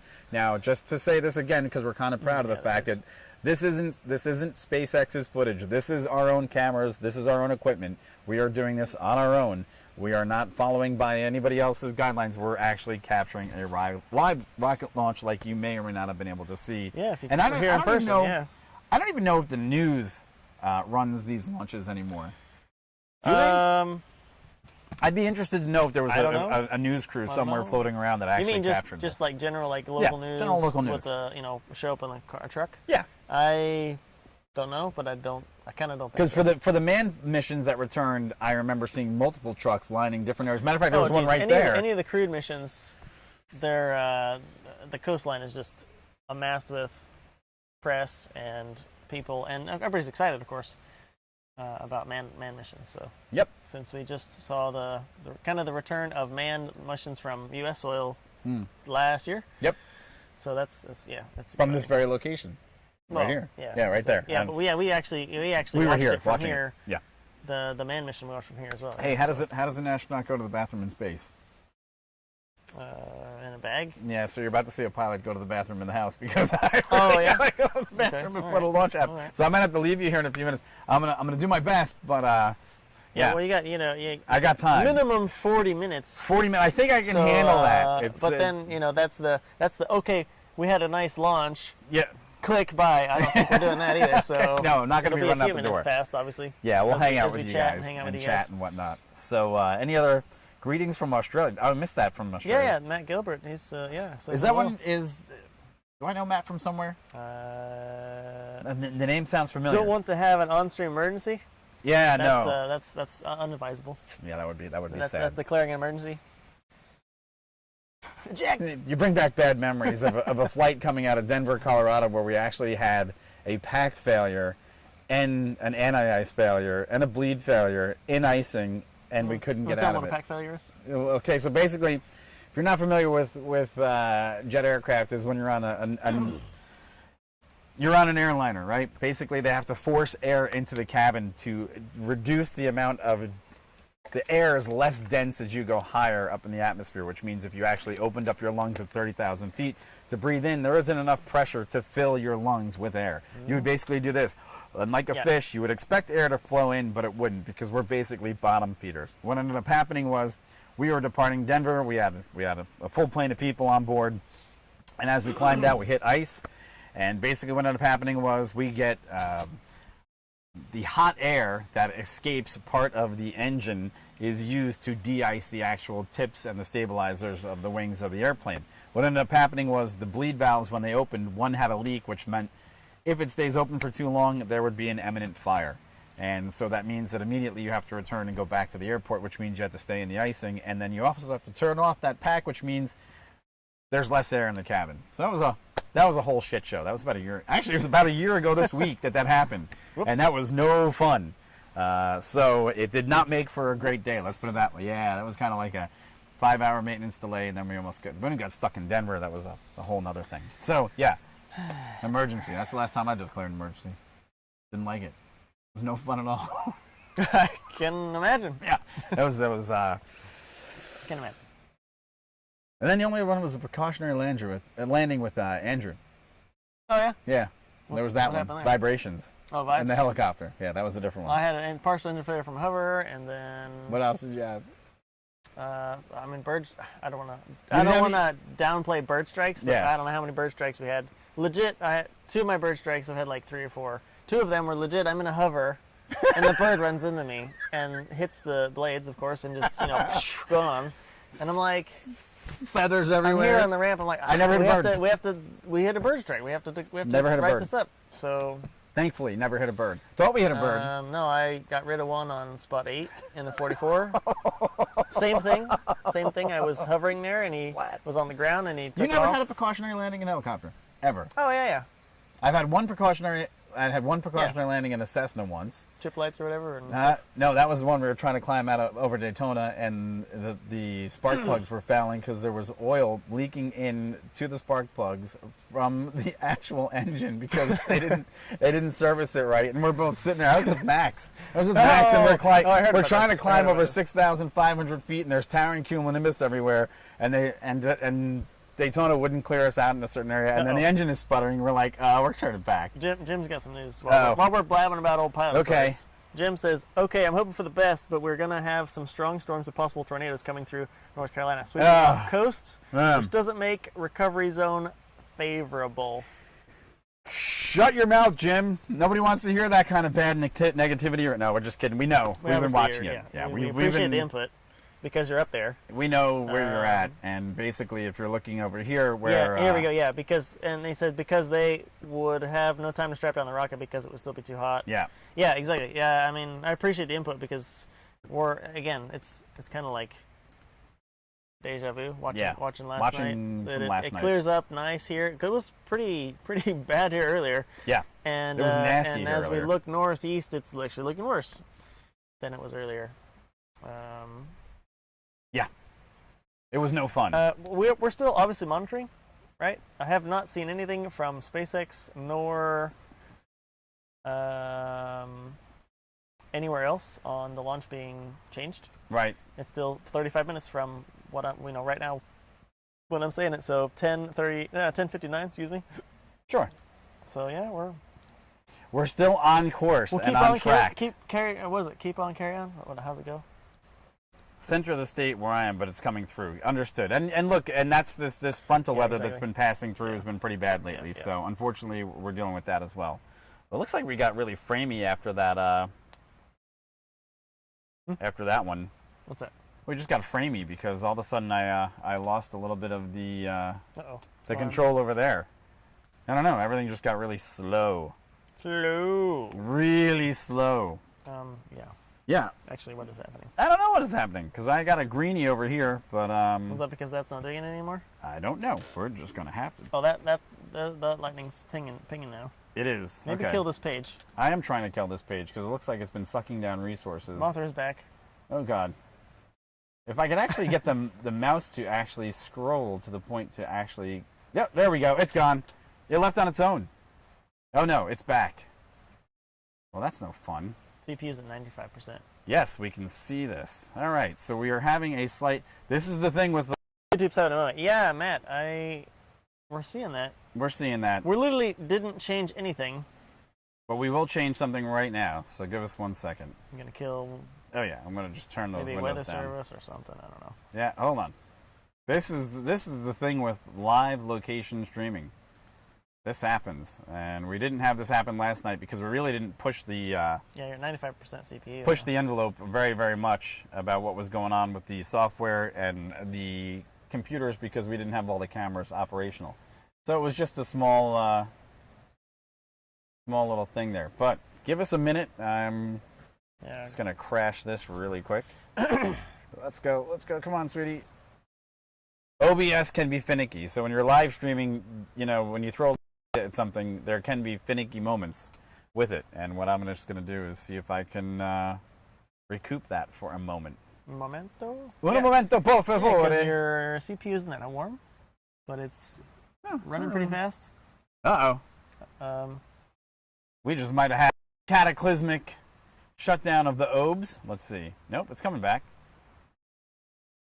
Still says it's doing well. Let us know. Sound is good. Sound is good. Christina's still there. Good. Only the PC is freezing up. All right, so we'll just give this a minute here and just see if we can meander well, that's through good. it. Then, yeah, you can still hear us. That's cool. Nope. OBS just crashed. Nope. It's coming back. Wait. Is that my? Is this live? No, we're still crunched. Oh wait, no. It's For Elon to say, how's the launch rockets? LOL.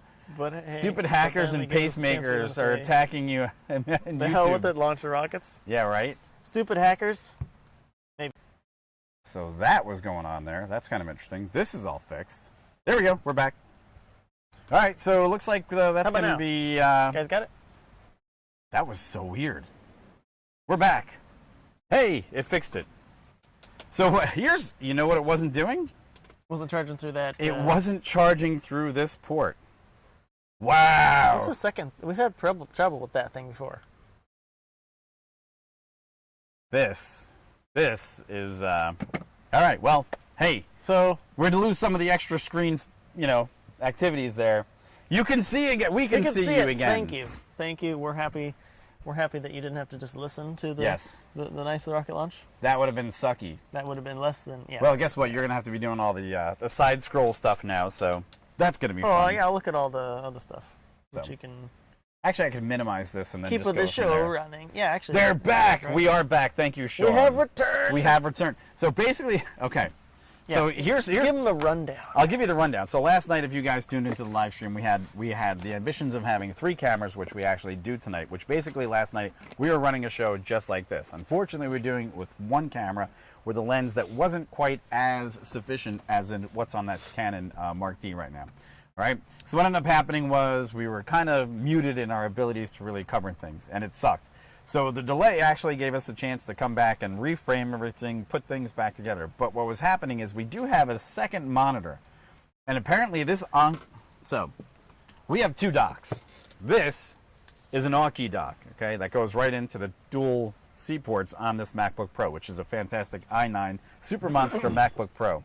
And the bigger issue is that well, when we connect anything up for the external monitors, it conflicts with we're using the Elgato, the capture, basically these little dongles here, which are their cam links. So we can run clean HDMI outs directly from the cameras using their optical abilities, but you don't have to see their interface. And by doing such, there's a massive cables here. We have a ton of stuff all over the place, and it's kind of important to use as many connection points as possible. Problem is, this interface right here doesn't like external screens and the cam links, and this one, which I just found out, which was for my older MacBook Pro, can't handle the 95-watt power that's supposed to go into the new MacBook Pro. So I think this one's only limited to 65 watts. What do you got now? So it's on its way up, so it's charging. So now we have full power capability. We just had a message from Jim. Mm-hmm. Hey, SpaceX said they're good for launch. Yeah, thanks, Jim. I see it there on Twitter now. Yeah, it says Falcon 9 and weather looking good for today's launch. Okay, perfect. 30 minutes. Good to see. We're happy. Perfect. Awesome. Excellent. Okay, cool. And you know what that means? I'm going to the restroom.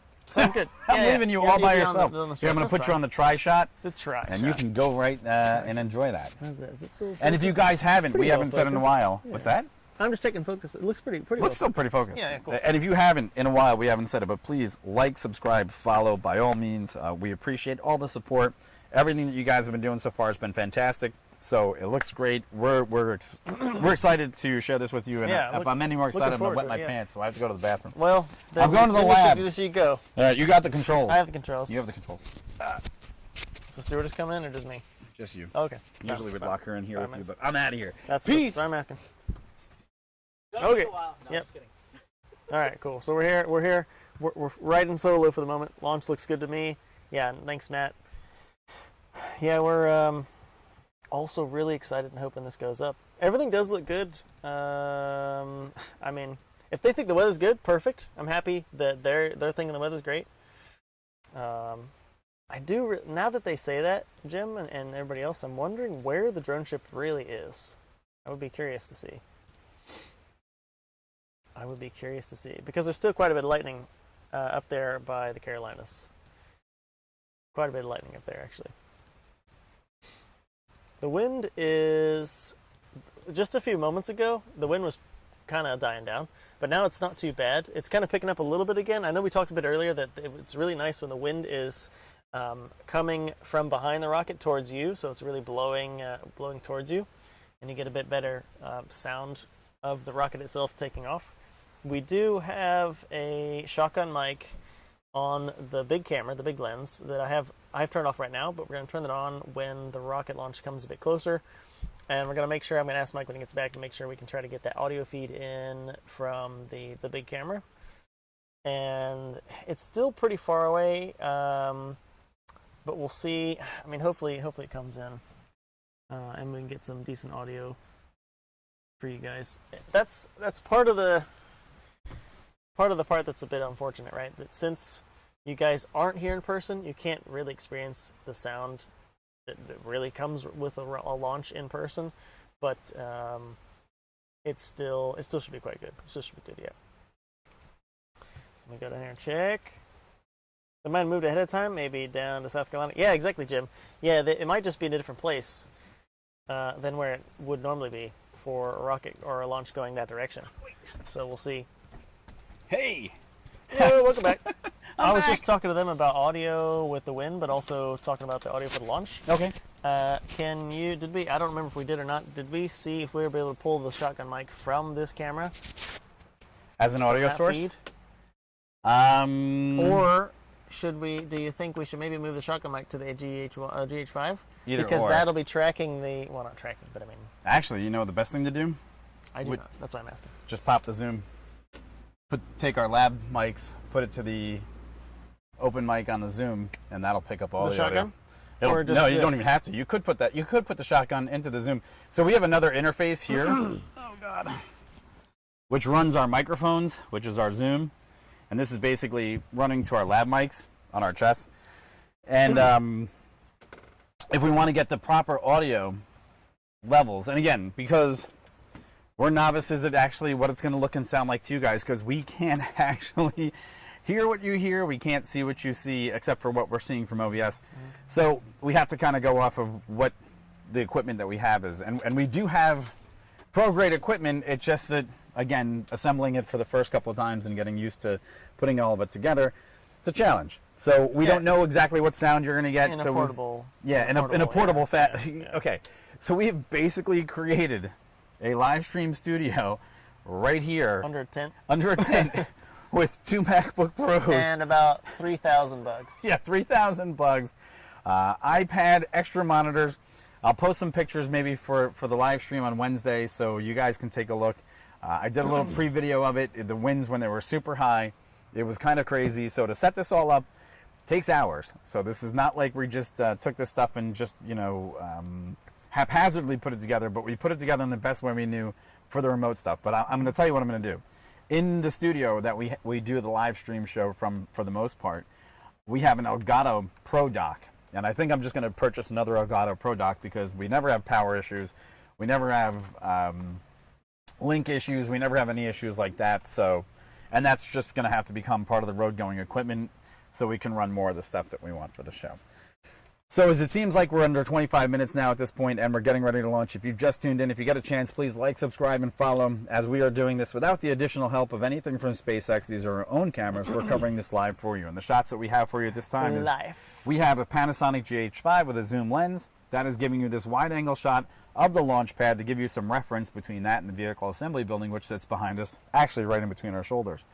After that, we have a Canon, which is actually mounted with this super long distance lens, okay, which is actually, you see that the rocket's actually moving a little bit on the pad. You can actually see the steam. You can see some venting going on. Some of the venting going on, so okay, at this point. Yep, cool, very cool. So that little bit of wiggle that you're seeing is the optical stabilization on this lens, because we are 12 miles from the launch pad, but that is an undigitally, unenhanced picture that is raw from the camera as it sits. And, yeah. Yeah, I think, like I said before, it's wind and maybe a little bit of the dock moving, but and there is a little bit of heat distortion in that image. Tiny bit. But it's pretty good. So that is our actual camera, and the reason why it's moving around a little bit is because if we turn off the optical stabilization, you get more of a jitter, and it shakes because every time our platform here moves, the camera will move a little bit. So we're trying to compensate for that as well.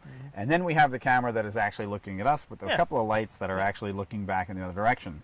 So combined, they should give you a completely different perspective as the rocket climbs from the launch pad, illuminates the surface, the atmosphere, and makes its nice gentle arc across the eastern seaboard of the United States of America up towards Jim, towards the Raleigh area, but you won't be able to see anything because you're going to be inundated by thunderstorms. But then again, you'll at least know that the rocket made it off the ground. Up towards our friend in Nova Scotia. Oh yeah. You might see it up there. Places far and few between.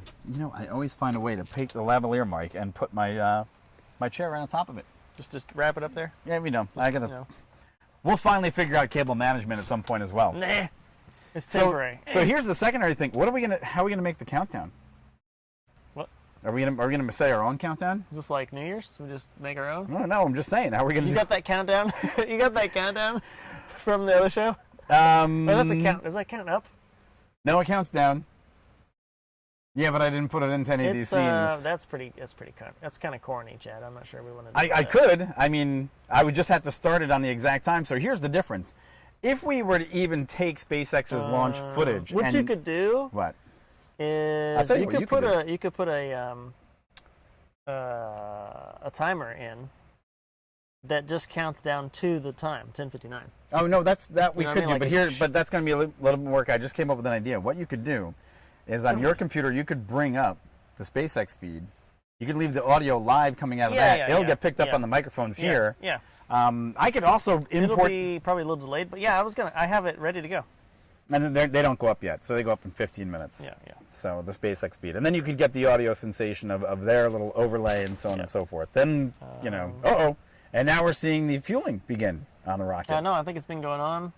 But now we have the large some plume. venting from the midway up the rocket. Yep. It's getting exciting. Can we see that? Now here's the funny part. Barely. We normally That's funny. Yeah. If can't we turn see around that. and look, I actually can't see it as well. Yeah. I mean, it makes sense, right? It's magnified. Use your iPhone. It's magnified off the. If I use my so look, I also have another dongle that I could capture the audio off of my iPhone for the countdown. The unique count up to 100. Yeah, right. We got count up to 17. Bam! Launch. Bam! There you go. The launch is at 17 because we decided. So I could use my iPhone, but my iPhone's doing double duty right now of actually doing the live stream of the show. And now because stability is of the utmost importance, I don't want to see the live stream be affected at all. Can't even touch your phone? I don't want to touch anything. Don't send him any texts. I don't want to touch anything. I don't want to do anything. I'm just going to leave this the way it is and let it ride. That's it. Is the show that you came for. This is the show that you're getting. That's right. This is happening. Angrily, no. We're getting the SpaceX music. Are they? Hold on, don't say anything. No, it's got to be louder than that. That's what I'm trying to see. Since we can't monitor what they're doing.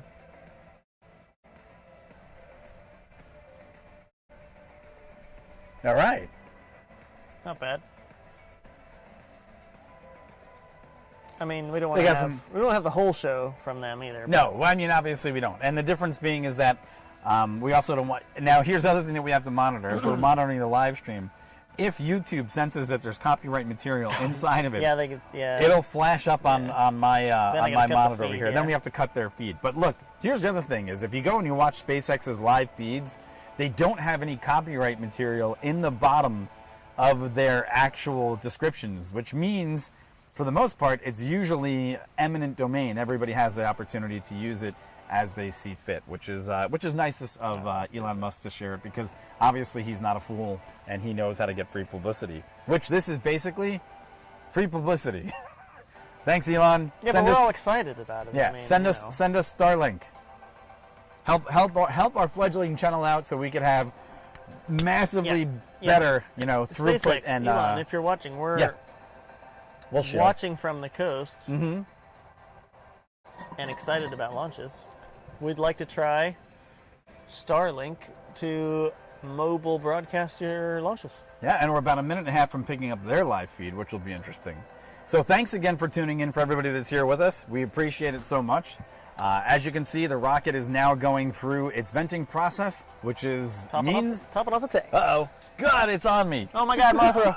Dude, totally landed on me. Did you hear him? He hit the fence, and then he hit the... He almost knocked over that pole over there. You missed it. Metal pole. It's massive. It's like birds flying around out here. It's interesting. We came out I mean, they're not as big as bugs in Australia, right? You're talking to our friend Matt down under. So, yeah. Also, again, one of the other... God, there's another massive bug that just came in here. Fun times. I forgot what I was going to say. So I guess it's not important. Launches. Rockets, fueling, not important. venting. Just go on with your day. Carry on as if I wasn't here. I'm just trying to think about what I'm going to do with the camera settings so that they don't go blind when it actually gets pretty bright. Yeah, what is the... So just talking about little logistics here while we're talking about it. When you were going to move the GH5 for the launch, like pan up and out, right? Mm-hmm. Are you gonna get the canopy here? No, I should be able to... Because you can't move that HDMI any further out, can you? No, I can. I can move it a little bit further out, but I should be able to get that one to get a little bit more of a skyward view of the whole thing. Yeah, because this is good, but I mean, if we could get kind of... Going to work on that. Maybe 60 seconds of launch. Probably going to have to get elevated and try to follow it the best I can through the eyepiece, which shouldn't be very, very hard. So it should be nice. Okay. I'm going to do my very best. And then you can't live watch the feed on the screen with that one? I can. You got to eyepiece it? I'm going to use the eyepiece for that one. Okay. Just because. Cool. And that tripod's pretty fluid, so that should give us a little bit more work there. Oh, yeah, true. Does it pan? It does pan. It does. Be unique. Oh, I missed that comment. Yeah, that's where I said we could just count up or down. He's like, count to 100. Count to 100. And if you haven't had the opportunity, please, if you just popped in, this is our own live footage. And if you're waiting for SpaceX to get their live footage up, well, guess what? We're live before SpaceX. We have our own cameras. They are 12 miles away from the launch pads. What you see before you is, actually, that is the Falcon 9 rocket that is sitting on the launch pad. That is currently venting. And you'll see it crawl around the screen a little bit as the winds here are picking up a slight bit just before the launch. Also, you'll see a wide-angle shot, okay, which is basically the entire facility, the area of the vehicle assembly building. Yeah, that's going to be cool. That's going to be a nice shot. Yeah, so that dark building on the left, which might be a bit difficult to see, that's the VAB on the previous shot. And that's that big NASA building you see. If you see a big, really tall white building and it's the NASA building, that's the VAB. Yep. And it's one of the biggest buildings in the world. Legit, it's massive. It actually has atmosphere. There's legit been what was it people talking about clouds or precipitation, like a fog forming at the top of the building, and it's not on the bottom. Yeah. Because it's that tall. It is just that big. Get a dense air mass in there, and it forms its own atmosphere. Pretty impressive. Hey, Jeff. What's up, Corey and Mike? Not much, man. Let's hope this thing goes. Tell your dad. He's in focus. There you go.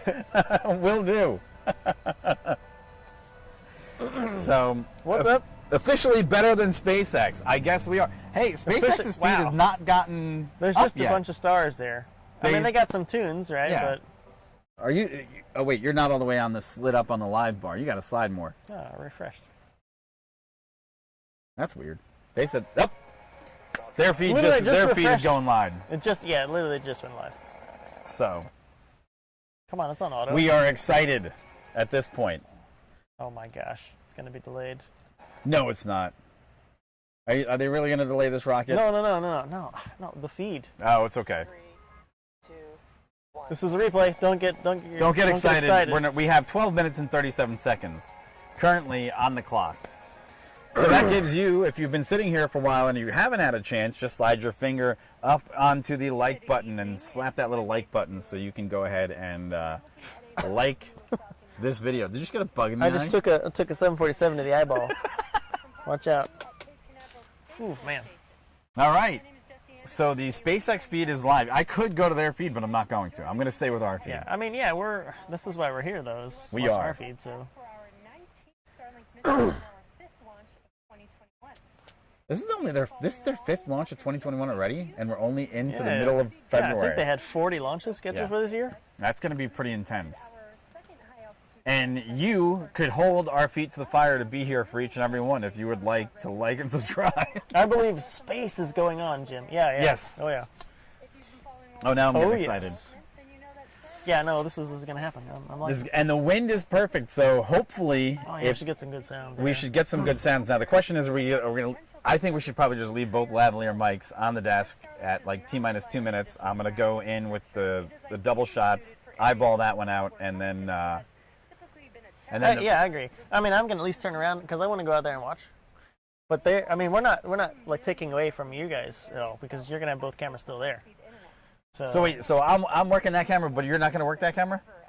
Well, I'm not panning this thing. Oh, so that one's just going to be there's the zero ability okay. to pan this. Well, you might have to be out here then. You might have to go and hit some buttons. I might hit a bunch of buttons. Because the GH5 might be the best shot after the. Well, I agree.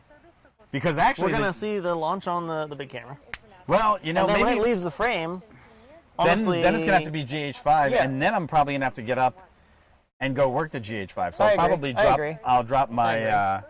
my thing there, and we'll go from there. I agree. Getting lots of subs. We appreciate that. My phone is actually getting a lot of. What will be Mandy, thank you for the sub. We appreciate it so much. So there's another one that just came in. Matt, we won't have your beautiful faces for the launch. You know, haters gotta hate, but we just gotta do the job. You know what I'm saying? I don't know. All right, so where are we at now? 59. All right. So 10 minutes. getting close. We have 10 minutes Yeah. left to go yeah, in 10 the minutes countdown. and some change. So, 10 minutes and change. see, 229 feet from this direction. I mean, And that's that middle thing, right? yeah, That's the rocket. that is. So we can see we're missing probably the bottom third of the rocket. We can still see the top 2/3 of the rocket from where we are. But now the plume that was originally lit right here in the middle of the screen, that was the venting process, has become so thick it has literally cut the rocket in half on our feed.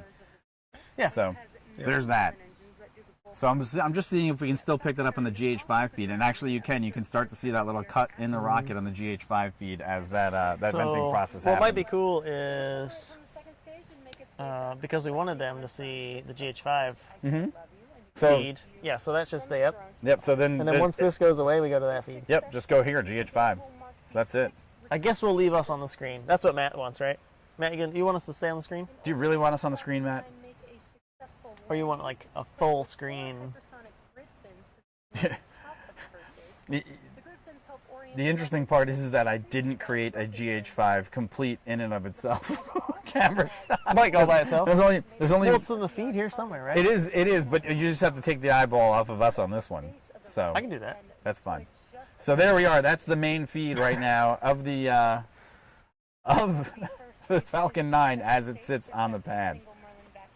And then this is the 3-camera shot once again. You know, but I'm really interested to know why, because I want to watch it to see how good it looks here. You're gonna watch it on YouTube. You know what I should really do? I should start recording it, but the problem is when I start recording it, you know what's going to happen? Where you're gonna be using extra CPU and all Yeah, that. extra CPU and all that The other garbage, encoder's and gonna then be, the encoder is going to go through the roof, and then iCloud is immediately going to try to back it up, which is going to kill some of the throughput, iCloud. Cloud. which is interesting. the cloud. I can't believe it wouldn't charge that dongle. That upsets me more than anything. 7 minutes, 56 seconds. It's getting real. The time is coming about us. It's getting real. So excited. I'm hungry again. What? I am. Oh yeah, they're going to retrieve the nose cone again this gonna time be around. So Listen into that. Okay, Oh, there he's it is. sitting- Hold on. There you go. Oh, well, okay. Weather is currently 80% favorable. So with that, the vehicle, satellites, weather, and range are all looking good for an on-time liftoff just a few minutes from now. Going to be hype. Order the pizza. Absolutely, baby. We need the pizza. Pizza. Look, their footage. Okay, wait. Their shot wasn't. Go back. Just. I can't go back. You can scroll back for a half second. Our shot was almost better than their shot. Look, their shot is blurrier than ours. Well, I got the resolution way down so it doesn't suck up. Oh, This is just audio, basically. I'm gonna say our shot is way better than that. It also helped pave the way for That's humans. old. Come on.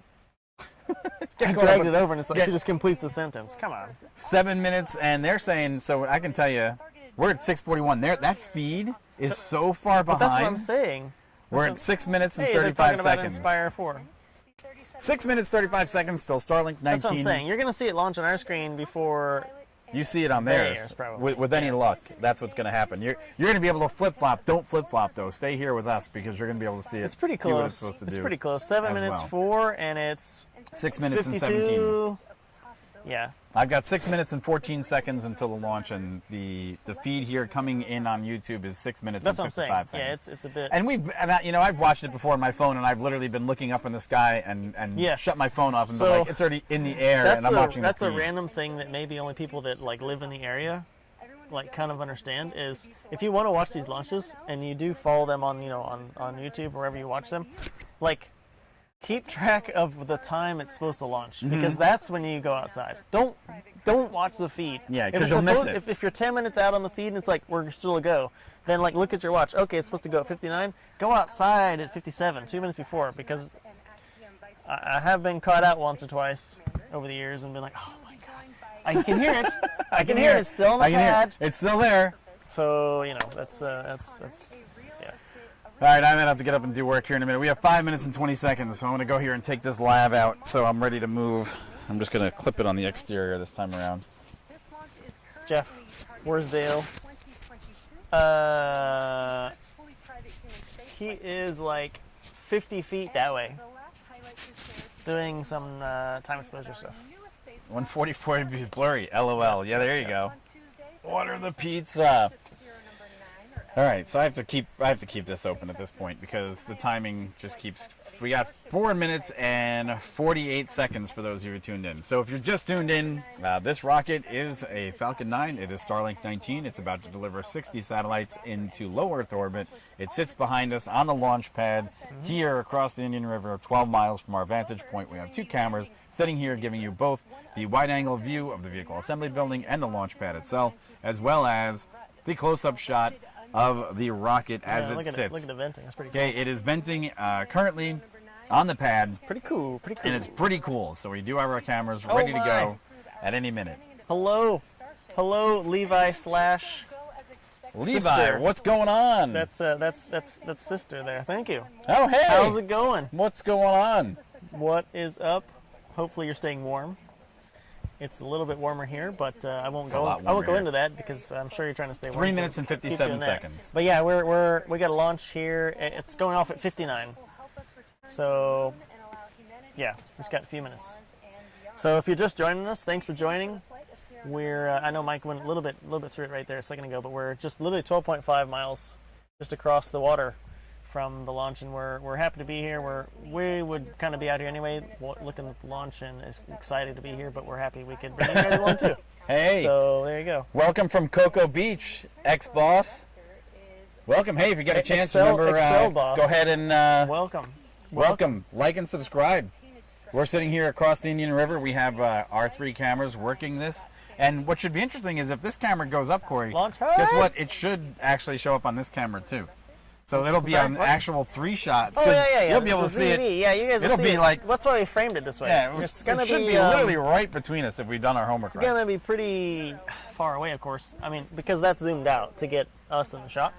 But yeah, it's. We tried to frame it. Let's see. It's somewhere. Yeah, it should literally be right there in the middle of the frame. So All right.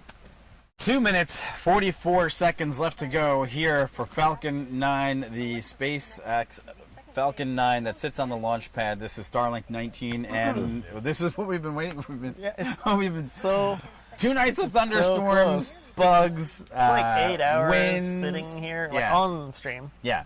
So, and yeah, in total, I think almost 24 hours worth of, no wait, it was 8 hours last night, 16 hours of work for the last 2 days to get this down just for you guys. We're a fledgling channel. Please do everything you can to support us, help us out. Yeah. 2 minutes and Yeah. 10 seconds left to go. And we are excited to bring this to you. So, Oh my and gosh. currently, it looks like we've had almost 527 visitors so far to the live stream, which is awesome. Very much appreciate it. We guys. really do appreciate that. We're excited So- to be here, so we're happy. We're happy you guys are excited to be here. Yep. And every like matters. So Yeah, please, likes, obviously, yeah, likes and shares and subscribes. You guys get the idea. But, you know what it is. let me check it here. Internal flight computers have SpaceX still going. launch countdown. 1 minute It's and 40 probably seconds. a minute and change. Yeah, exactly. Yep. 2 seconds, and we use T-tab A as our minute and ignition fluid. change. And when it mixes with oxygen, it burns a green color I'm gonna have to flame bolt.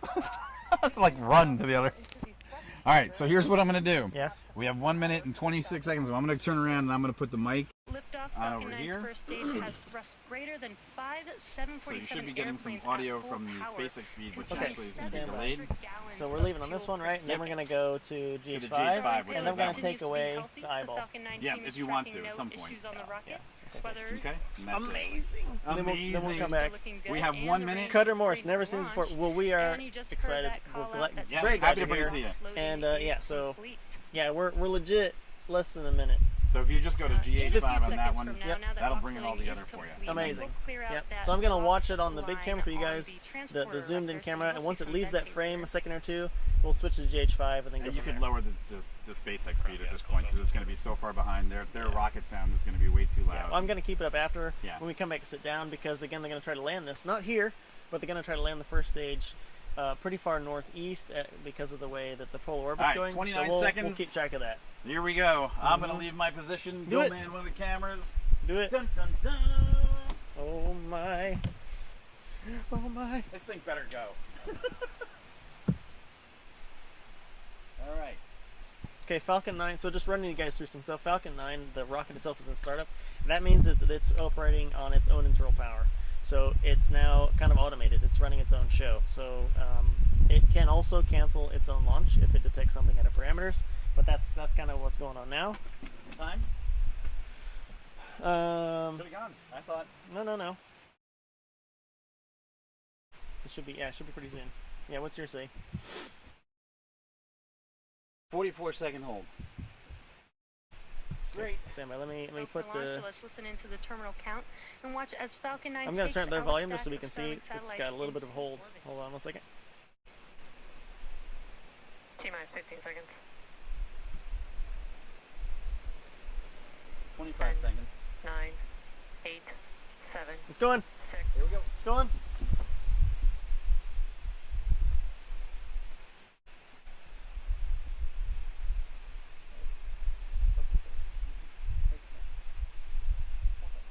Awesome. I'm gonna go to the big shot here.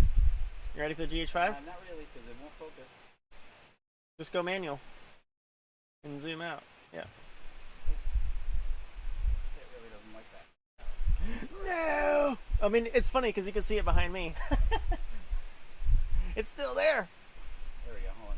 Yeah, just zoom out and go to manual focus. Fine. No. There we go. Got it. Yeah, go ahead and zoom out some, so we can get a better perspective there. I can't. That's as far out as we're going to go. Okay. Get me off of there.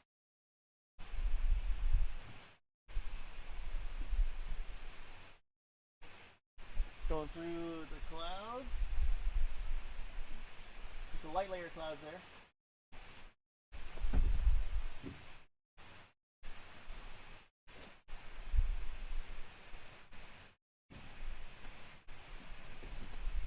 Okay, stand by. We might get some sound.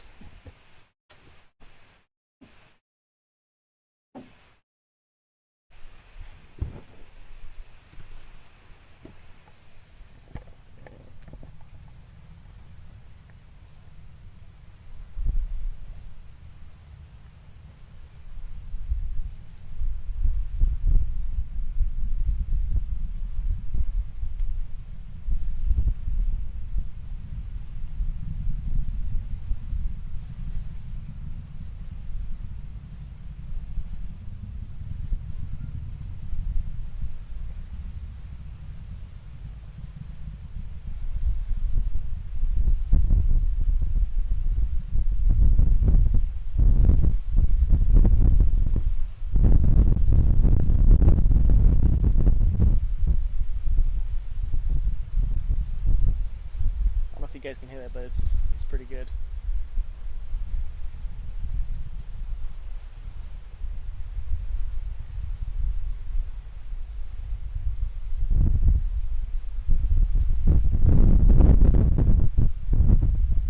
Pretty good. Is it gone now?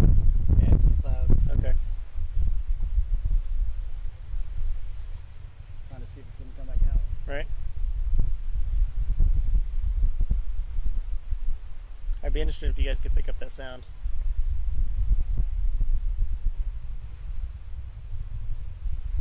Keep going. Yeah, man, that's loud.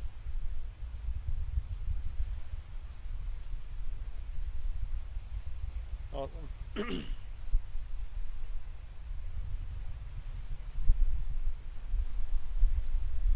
All right, man. Coming back.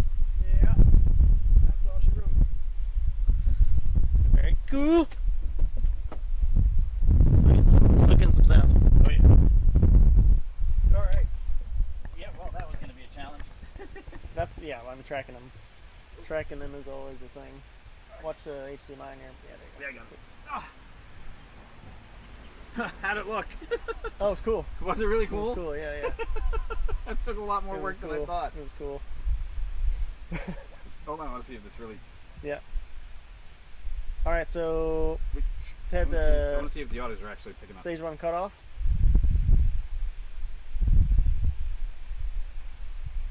I don't know if you guys can actually hear. There's still a long, thunderous rumble going on in the sky. Oh, you guys could hear it, Jeff? That's awesome. That's so cool. Oh yeah, Levi and all the kids out there, that's super cool. I'm glad you guys could hear it. That was... Oh, it's actually getting louder. Yeah, hold up.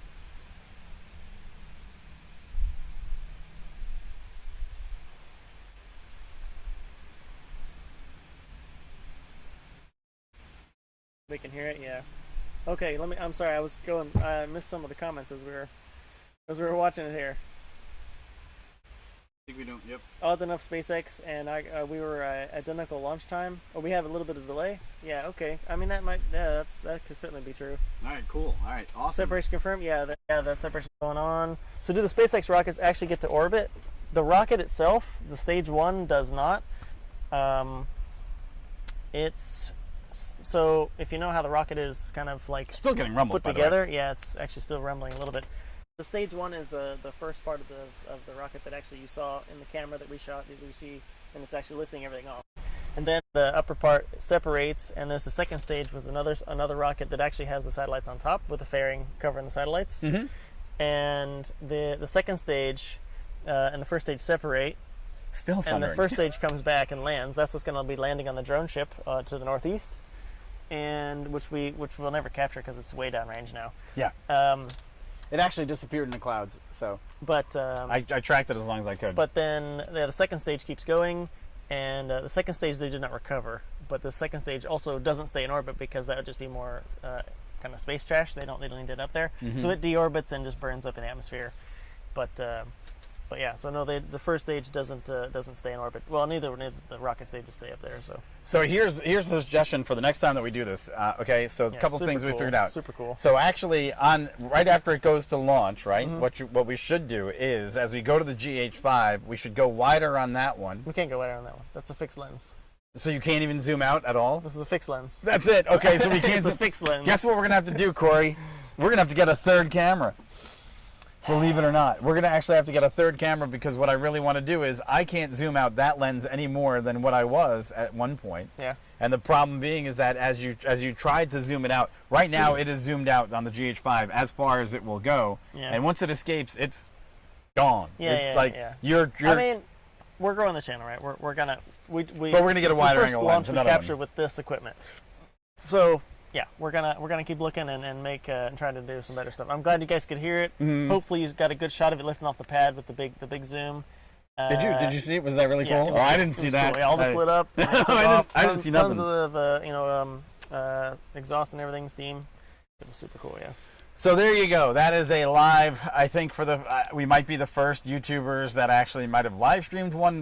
There might be plenty of videos out there, but we have watched many of these, and the audio quality here was fantastic. And I was really impressed that if you guys actually, I don't think you heard the wind noise. They said they heard. We had multiple people say they heard the launch, the actual rocket, the rumble itself. Which, okay, that's super cool. I'm really glad you did. If that's what you heard, that's perfect. Good, because that's exactly what it is. And that sets a lot of the. That's a lot of what you miss when you watch a live feed, like from SpaceX. Like, the image they have, of course, is super cool because it's a camera on the rocket. But being here and feeling the rumble and the whole experience is pretty cool. I think we'll probably stay up a little bit longer because obviously we want to keep track if the first stage lands. Yeah. Do you want to try to pull their feed up to bring in? I am going to bring up their feed. Because we'll try to get the landing, and I think they'll be fine with that. Yeah, that's fine. Because we want to try to get that. Yeah, if you can bring up, that's audio control.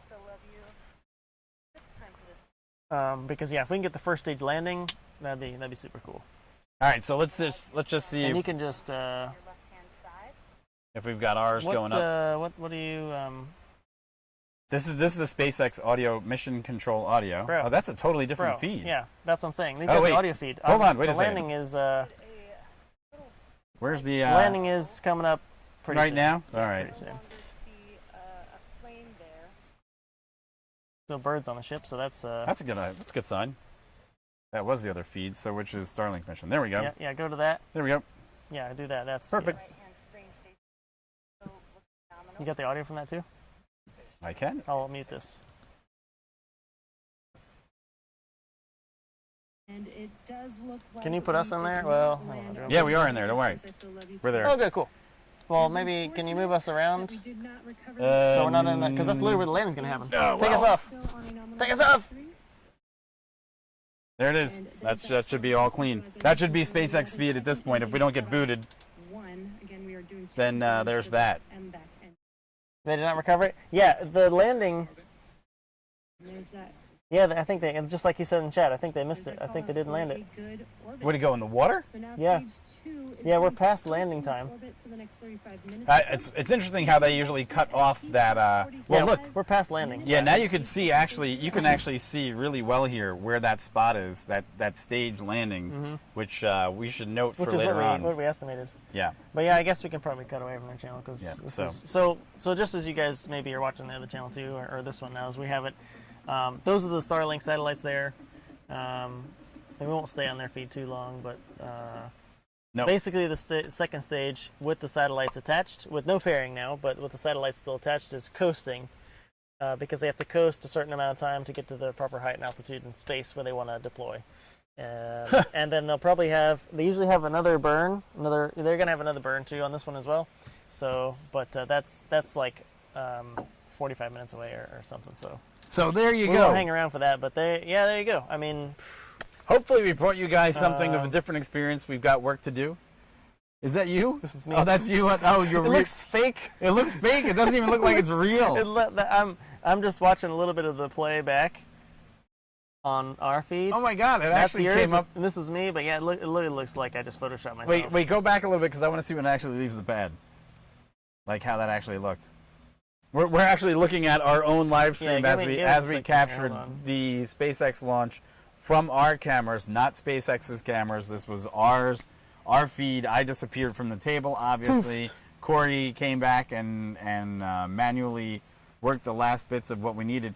Holy cow, that actually looked really good. This is obviously really low resolution, but holy crap! But you know that's what? I'm saying. You can see the freaking rocket. You can see the rocket.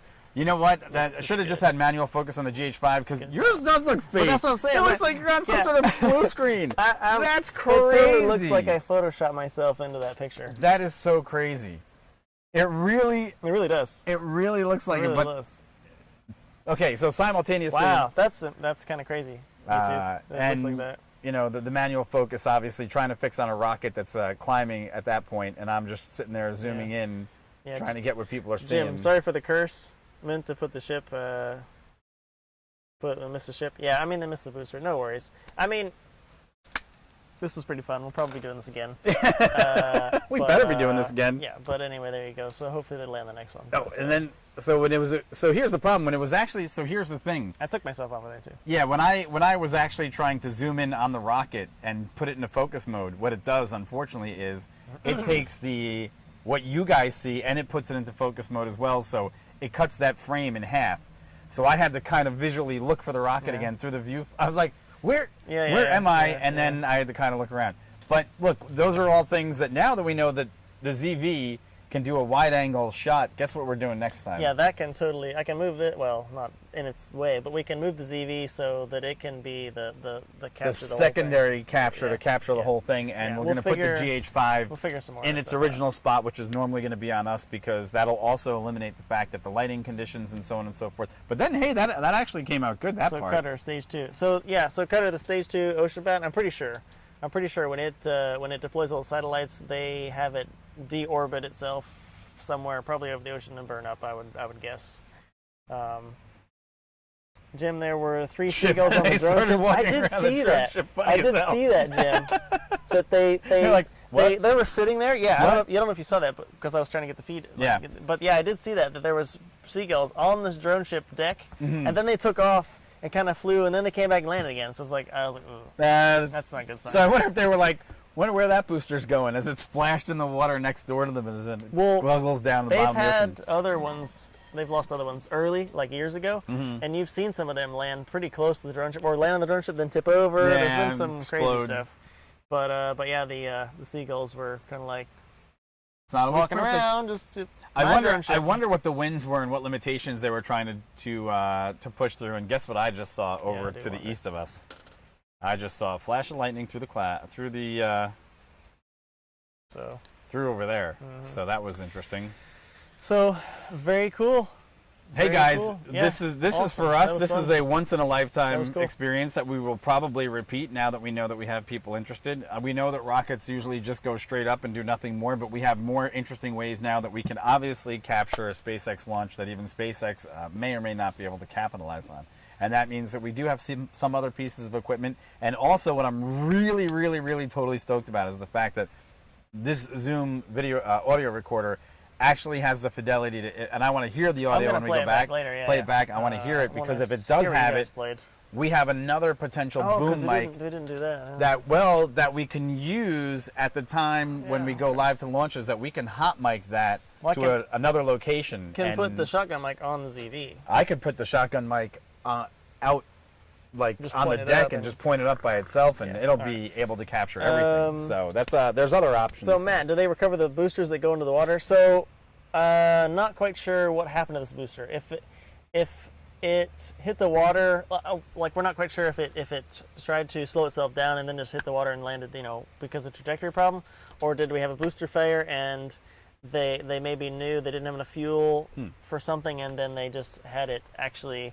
Because the grid fins on the booster control how it comes down, so maybe that they figured out it wasn't going to have enough to do a safe landing on the drone ship, or maybe they just dumped it in the ocean on purpose. Who knows? So we're not quite sure why, but I'm not quite sure yet. We'll have to see if they try to pick it up, if there's anything to pick up.